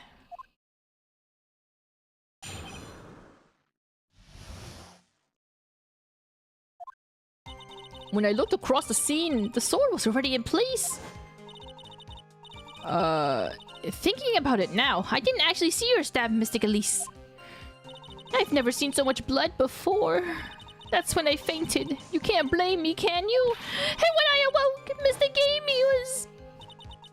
When I awoke, Mystic Amy was stabbing Miss Elise through the back. Oh.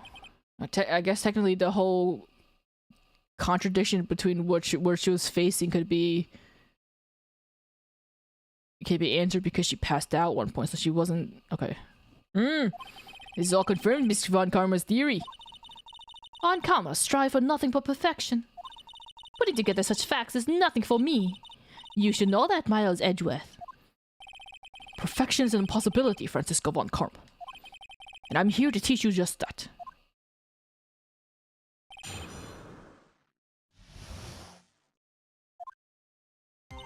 When I looked across the scene, the sword was already in place. Thinking about it and actually see her stab Elise.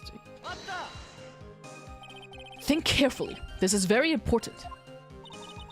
It's Iris we are talking about here. I'm thinking for all of them worth. No, when I looked over, the sword was already in Mystic Elise's body. Might not be conclusive, but this testimony supports her theory. The victim was stabbed in her room and then dropped onto the courtyard. I think this proves it rather well, Miles Edgeworth. I've never seen so much blood before.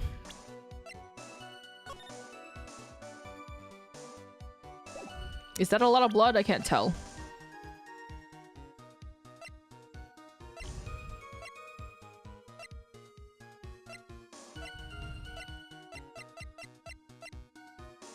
Is that considered a lot of blood? Maybe it is. I feel like that's not a lot, but... Apparently... Ah! Shut up, shut up, shut up! I'm grasping at straws here. So you're saying that you saw the victim's blood? That's right! There's some of it has splattered onto Iris, too! When the defendant was arrested, she was meditating in her room. And her blood-flecked clothing was neatly folded in the corner. What? Her clothes were blood-flecked as well. That seems quite conclusive to me. What should I do? Press this point further. Sure, why not? What's the worst that can happen? I die? Going back to your previous statement, you said that you saw a little bleeding when the victim was stabbed. But now, you say you saw the victim bleeding. Well, I say that what I saw is what I saw. What did you see? Maybe I didn't see the poor woman get stabbed, but I saw the girl pull the sword out of her, plain as day. Pulling the sword out? Well, it wasn't exactly pulling. It was more like it came out.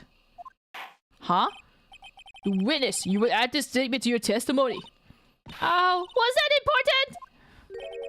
More important than you can imagine. I saw the instance in which the blade plunged into the hilt with smoothly drawn out.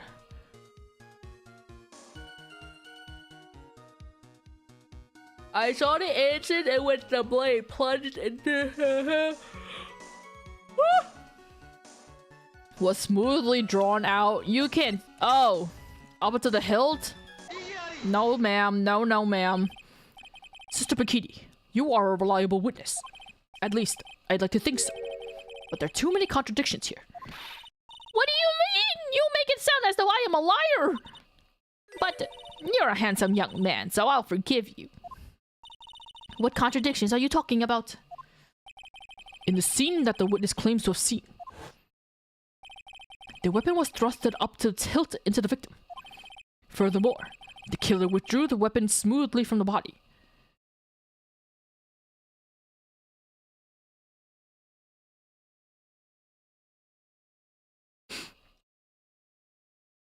Yeah, I can't remember if there was an in-game explanation for why she turns, but I'm so hell-bent on I can't stop thinking about the fact that she's facing the left here.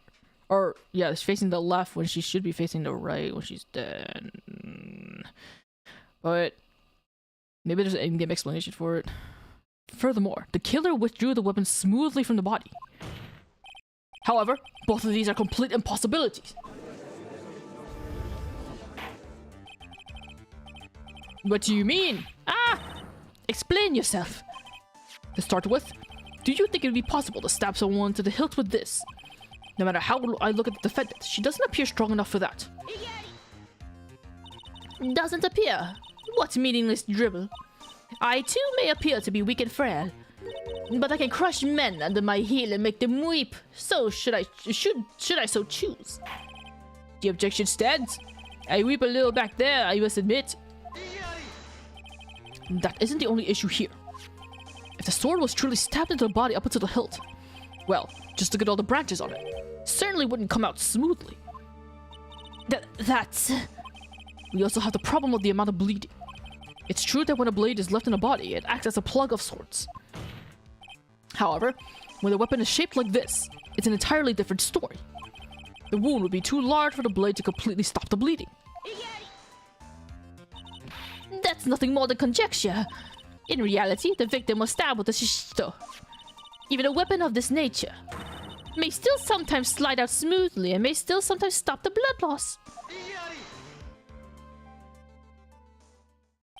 I'm not finished. There's still one more conclusive contradiction. You've still got more? This one is simple. If the sword really was thrusted all the way to the hilt, why is there only blood at the tip of it? If this witness is telling the truth, then there should be blood along the entire length of the sword. No! Bro, I can't bring it up because it goes away on its own, but every time it shows the court scene where they're going rubble rubble, look at Bikini's feet. I have been trying to make sense of it every time it showed up, and I can't for figure out what it is that I'm looking at when I'm looking at her feet. Maybe someone else can notice it whenever it shows up. I can't stop that screen from going away. It doesn't stay there long enough, but I'm so perplexed by her feet. Bravo, Miles Edgeworth. Raising this many contradictions from a single piece of evidence. All the other attorneys I know could maybe manage one, if that. But what does it all mean? You have proven contradictions regarding the murder weapon, but having come this far, there can only be one answer. And that is, the weapon used to kill the victim was not the shito. What? Ah, foolish idea, born from the foolish mind of a foolhardy foolish fool. Let's examine this again. What was it that made us think the sword was the murder weapon?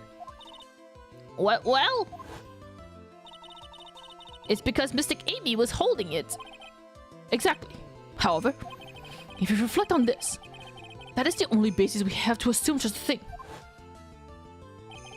The impression left by the scene was too strong. That is what influenced us. It influenced us to believe that the shishito was the murder weapon. It's like there's like some sort of like wooden cat legs either underneath her dress, or the crate has legs or something like that and is blocking her feet. I like don't understand it.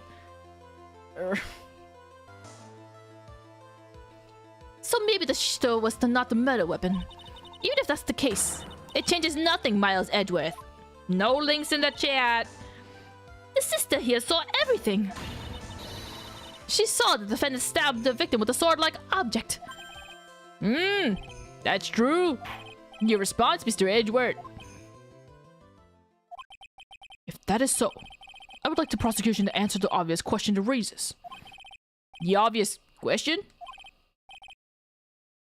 Yes, namely, where did the real murder weapon disappear to? It goes without saying that the police searched the main hall and the surrounding area.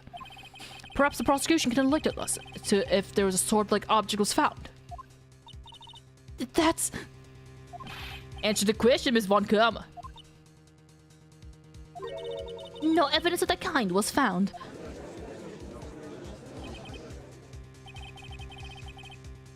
Another mystery to throw into the pile. Try it without a murder weapon is a tricky beast. There's like little like cat. It's kind of similar to like the claw bats that you see, like their feet. It's kind of like it like rounds at the bottom, but it looks like it's wood, but it's like attached to bikini, which doesn't make any sense. So I keep staring at it.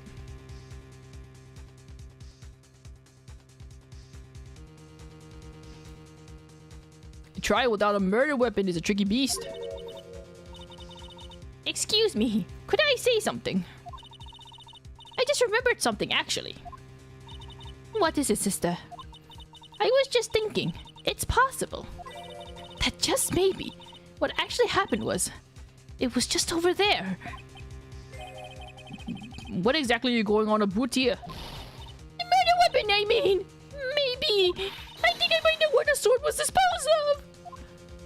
Oh, you what? Well then. I think we need to hear testimony from you one more time, sister. Impossible! What else? What else could this old woman have seen?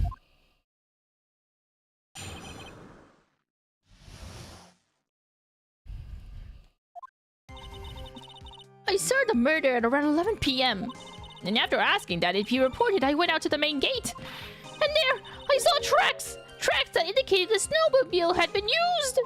It takes 15 minutes to walk to Dusky Bridge, but less than 5 using one of those. Maybe they threw the weapon into Eagle River and came back while I was knocked out? Iris could have done that. She can drive a snowmobile after all.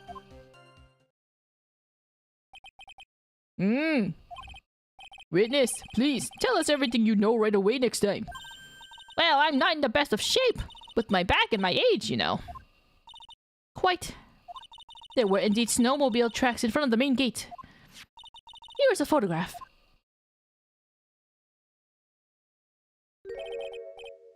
Snowmobile, eh? I see. Well, it certainly is an interesting theory. The track begins in front of Hazakura Temple and run all the way to Dusty Bridge.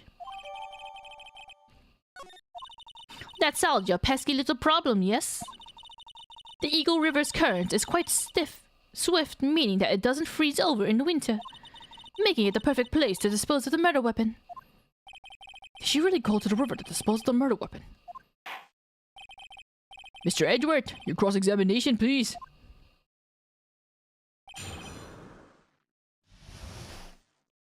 I need to pee. I'll be right back. I need to pee. Should I? Fingers in his ass, fingers in his ass. Kanye West, he lies. Fingers in his ass, fingers in his ass, fingers in his ass. Kanye West, he likes big fingers in his ass. Kanye West, he likes big fingers in his ass. Kanye West, he likes good fingers in his ass. Fingers in his ass, he likes in his ass. He likes in his ass. Fingers in his ass. Yes, pinky, index finger and the thumb in his ass. To his butthole goes numb. West in his ass, north in his ass, east in his ass, most definitely in his ass. Yes, yes, Kanye West, he likes fingers in his ass. Kanye West, he likes fingers in his ass. Kanye West, he likes fingers in his ass. He likes big fingers in his. Kanye West, he likes fingers in his ass. Kanye West, he likes fingers in his ass. Kanye West, he likes fingers in his ass. He likes big fingers in his. Kanye West, he likes fingers in his ass. Fingers, fingers, fingers, fingers in his ass. Kanye what he likes, fingers in his ass. Kanye likes fingers in his. Kanye what he likes, fingers in his ass. Fingers, fingers, fingers, fingers in his ass. Fingers in his ass, fingers in his ass. Kanye likes fingers in his hole. Hey, hole. Asshole.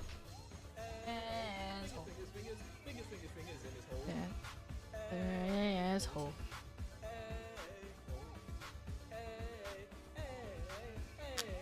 Maybe I'm going on an airplane and I got that thumb in my crack again. Okay. Man, fuck Kanye right now. Man, fuck Kanye, for real. Fucking Triple Two got this. Alright. Someone's like making some fried eggs or something. I just smell strong. I just smell fried eggs and it makes me want fried eggs, but I can't have fried eggs. Right now. Location of the weapon. Saw the murder around 11, and after asking that it be reported, I went out to the main gate. There I saw tracks.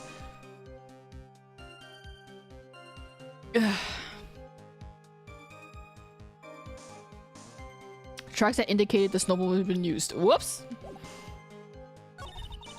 It takes 15 minutes to walk to Dusty, but less than 5 to use one of those. Maybe they threw the weapon until Eagle came back when I was knocked out.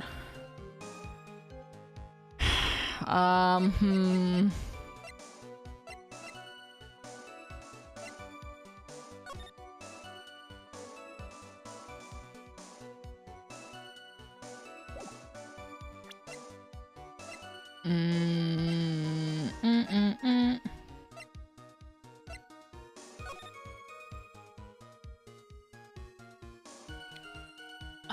can't remember how this goes. I think I remember getting stumped on this. It looks like the tracks only come one way unless they drove on the same track. But is it because but there's no tracks going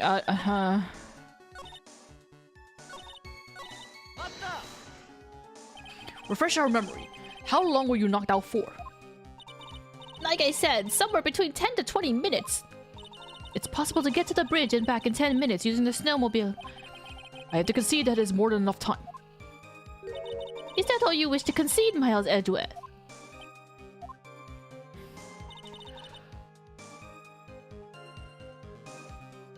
I can't stop yawning! While it would have been possible time-wise, one element remains out of place here. Oh, what would this mystery element be? The killer's reasoning, Your Honor. Why did the killer do all this? Why go to the Eagle River to dispose of the murder weapon when there are other methods? Too many unanswered questions.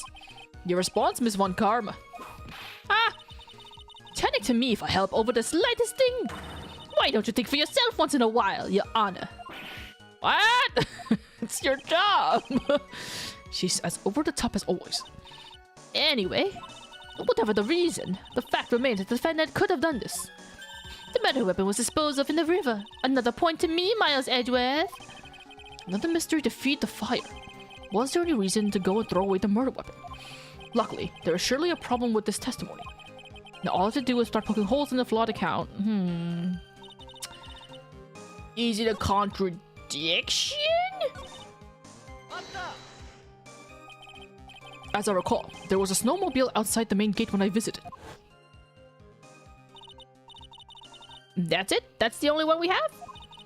It'll run no matter how much snow falls. Now, you're certain that the snowmobile was there at the main gate when you arrived? Yes, of course. It was parked in front of the gate. So, she had already gone, discarded the murder weapon, and returned by that time. I'm not sure if this is really relevant. What should I do? Sure, press further. I don't know. I don't know how to advance. I need answers to every possible doubt. The snowmobile in question. Was it still warm at the time? What do you mean? What do you mean? What do you mean, eh? What do you mean, Miles Edgeworth? I'm playing to a slow crowd here. It goes without saying that using a snowmobile will heat its engine. If it was still warm, then it means it was recently used. Ah, I see! Never thought of that! That's right. I overlooked that too. Of course you did. Then answer the question, please, witness. Even if it was warm, how would she know it was warm if she didn't ride it? I don't often go around touching hot engines. That's fair. However, now that you mention it, there wasn't any snow on it. Snow?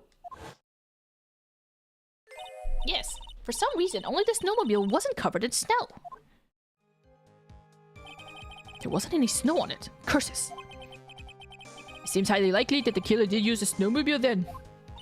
How long does it take to get to Dusky Bridge by the snowmobile? How do I bring up the fact that there's only one track and it goes from the bridge to the temple as opposed to the other way around? How do I bring that up? How do I bring that up? How do I bring that up, game? In that case, why didn't you use it yourself? You could have spared yourself some walking. It wasn't fucking there. Bitch, are you... What? There's a reason for that. Have we got a moment for me to explain? What? What? I thought... was it there for you to take? Oh, I guess if she came back, yeah. I guess... Yeah. Okay, never mind. I think that's the way the question was asking in the first place. I feel like that's not gonna matter. It was about a month ago. I was driving my beloved little snowmobile, happy as can be. I'd fetched some water and was heading back when I went and crashed into a tree. That tree and my back both went crunch! Just like that. Crunch. Crunch. I haven't been able to find the courage to write anything since then. Anyway, the killer must have used it.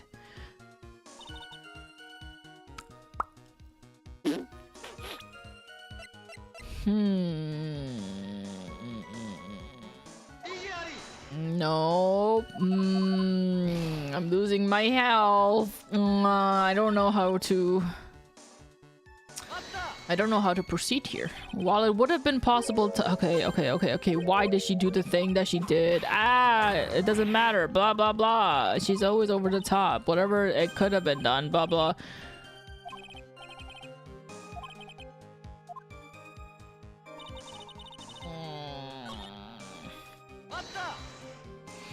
You asked Phoenix Wright to report the crime, correct?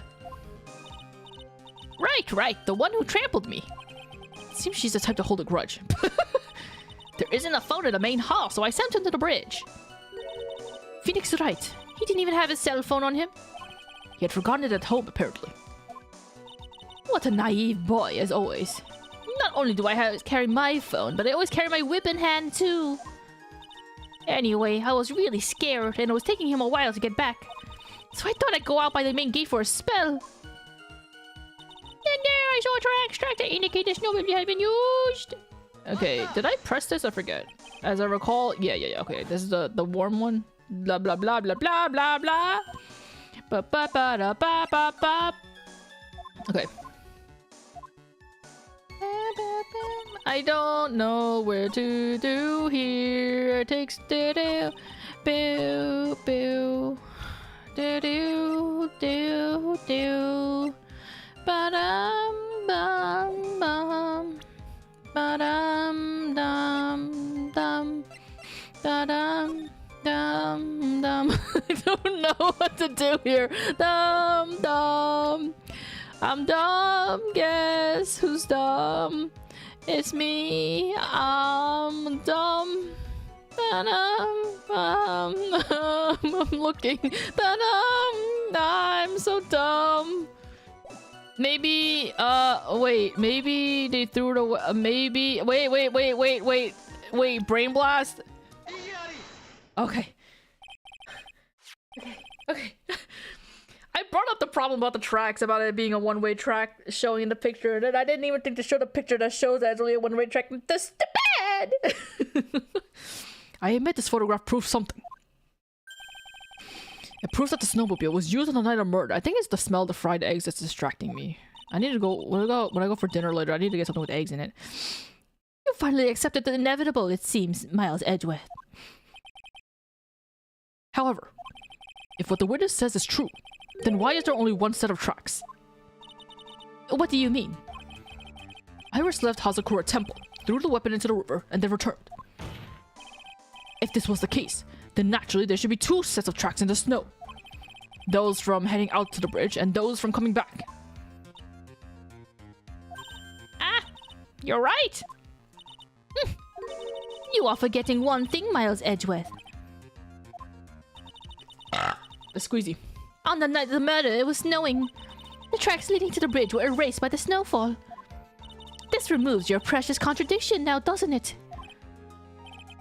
I see. While she was at the river, the snow stopped, leaving just the return tracks in the snow.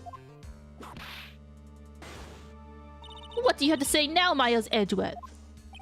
Is there a flaw in her theory? Yes! There is contradiction! I am low on health. I need to be careful. The tracks to the river were covered by the snow. What a nice theory. However, Miss Von Karma, that is impossible. Would you care to explain? Why, there was a rude index finger clearly pointed in my general direction. No need.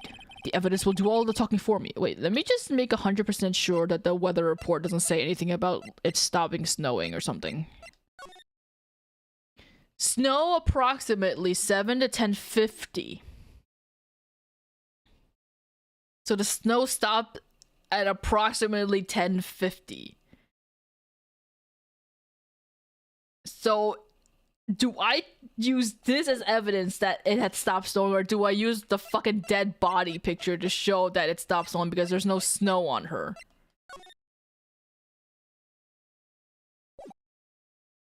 I guess I'll never know.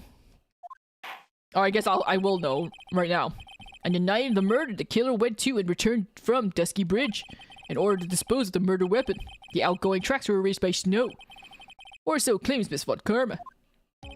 Mr. Edgeworth, present your evidence to the contrary, eh? Can I save real quick? I'm gonna be a baby and save real quick.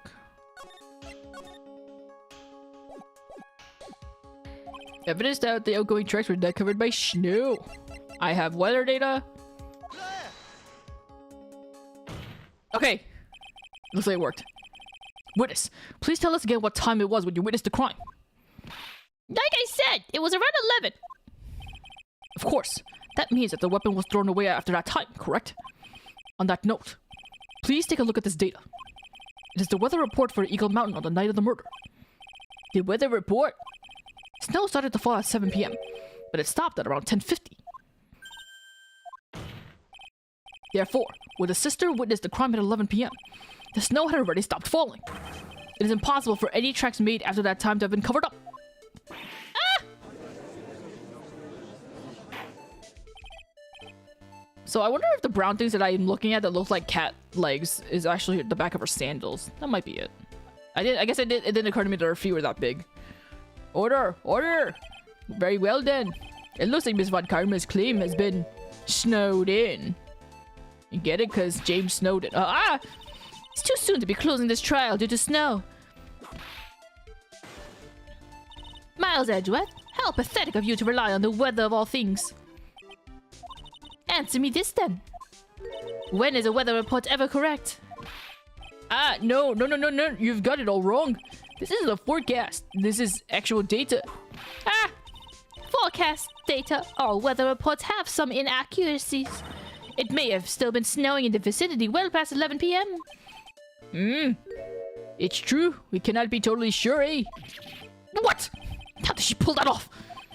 It stopped snowing at Hazakura Temple when the murder took place. You need to provide conclusive evidence on this. Okay, thank God. I have the body picture. I've come this far. There's no turning back now. Very well. I, too, cannot allow any doubt to remain concerning this testimony. Huh. You can't back down, can you? Such a perfectionist, Miles Edgeworth. I'm just very thorough. Very well, Mr. Edgeworth. Where is your evidence that it already stopped snowing when the victim was killed? Could I? Ultimately, it all comes down to one point. That being, I wonder if you could have done it both ways. Like, if I showed the picture of the dead body first, would they then be like, oh, it might have, the body might have moved or something. I don't know, never mind. That being, whether or not it was snowing in that courtyard when the victim was stabbed. That's right, but proving that is incredibly easy. If you want to know whether it was snowing or not, this photo will tell us everything. Of course, I am referring to the photo of the crime scene. As you can see, everything is covered with snow, with just one exception. And that is, bitch, open your eyes and look! The victim herself, Miss Elise Deoxney. Why is there no snow on top of her? The answer is simple. It had stopped snowing when she was killed. That's why. Eh.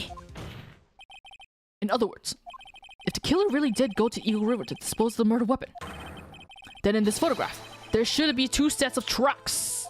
No! Order, order. Just what are you suggesting, Miles Edgeworth? To be honest, I'm not entirely sure myself, but this is simply what all the facts point to. That night, someone used a snowmobile to leave Hazakura Temple. From the tracks left, it can be understood that they were heading for Dusky Bridge. At the time, it was still snowing. Of course it was, because those tracks were erased by the snow. And then, when this person returned to Hazakura Temple, the snow had stopped. Thus, the returned tracks remain.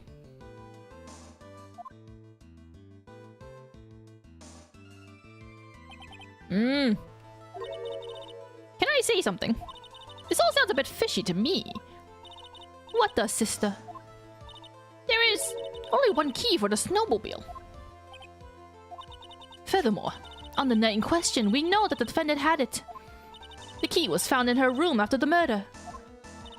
Which can only mean that night, Iris used the snowmobile to go to the inner temple. But Iris said that she never went there. I should probably press on this point some more when I get the chance. The snowmobile can't cross the suspended bridge. So, she must have left it on the Hazakura side of the bridge and crossed on foot. That sounds right. But what's odd is, when I left Iris and returned to Hazakura Temple,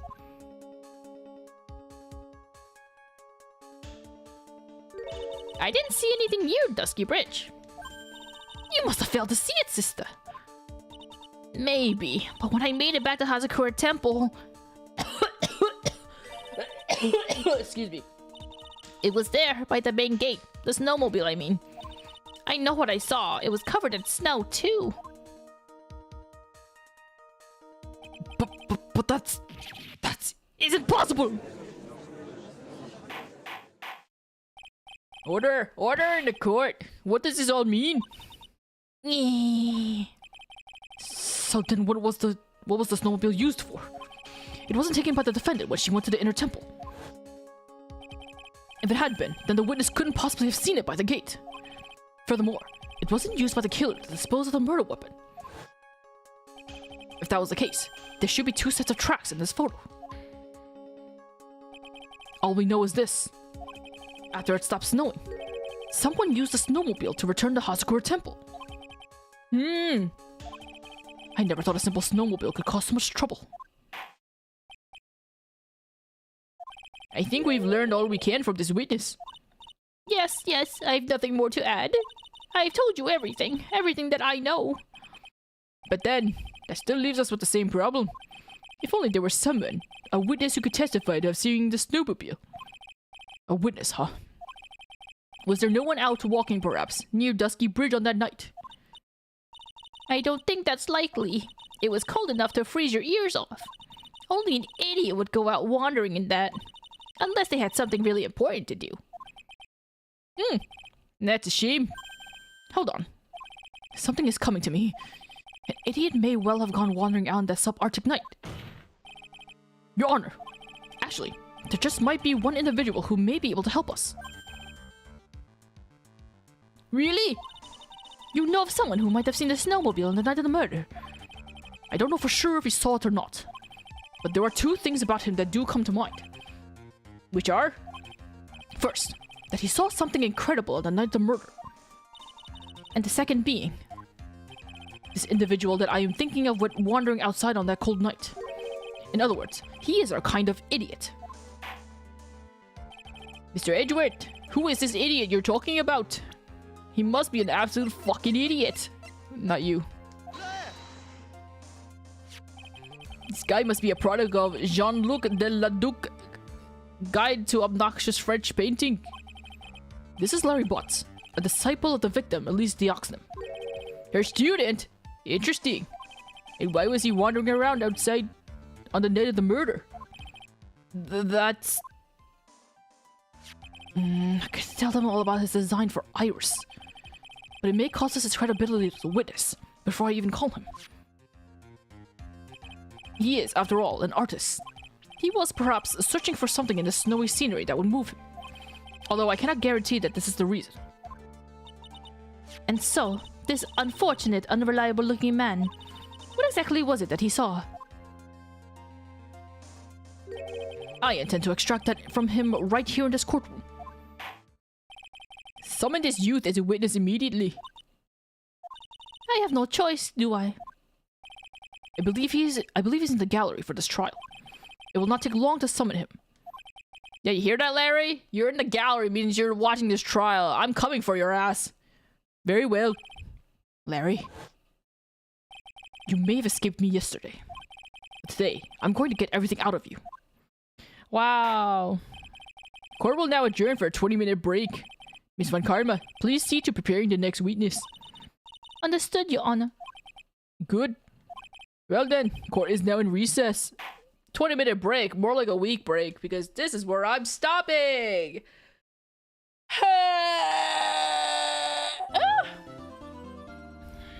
Well, that was nice.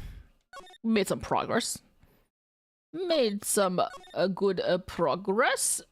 I'm ending a little bit early than I need to, but no point of trying to continue because I'm sure the next session is probably going to be like an hour and a half long.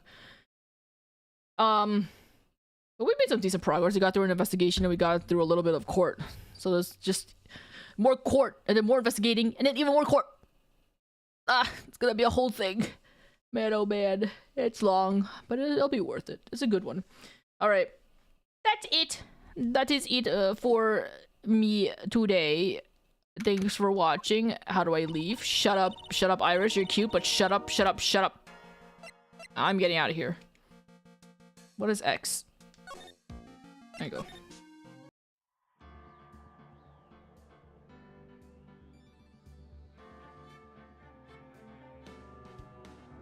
If I'm washing a huge statue, am I near the end of the campaign for Power Wash? You'll just have to find out yourself when you play it.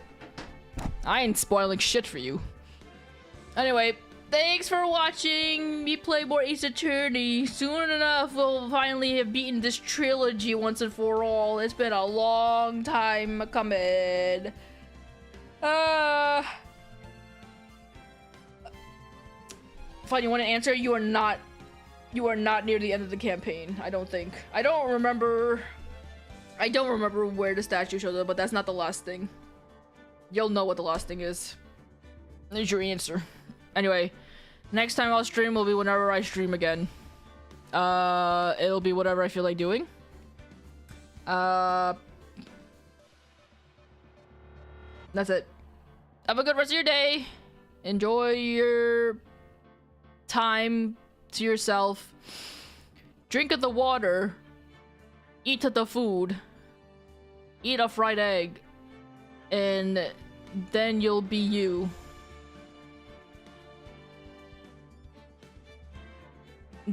Bye. Goodbye. Goodbye. Goodbye. Bye bye bye bye bye bye. Bye bye bye bye bye bye bye. I pressed. I tried to end the stream by pressing exit.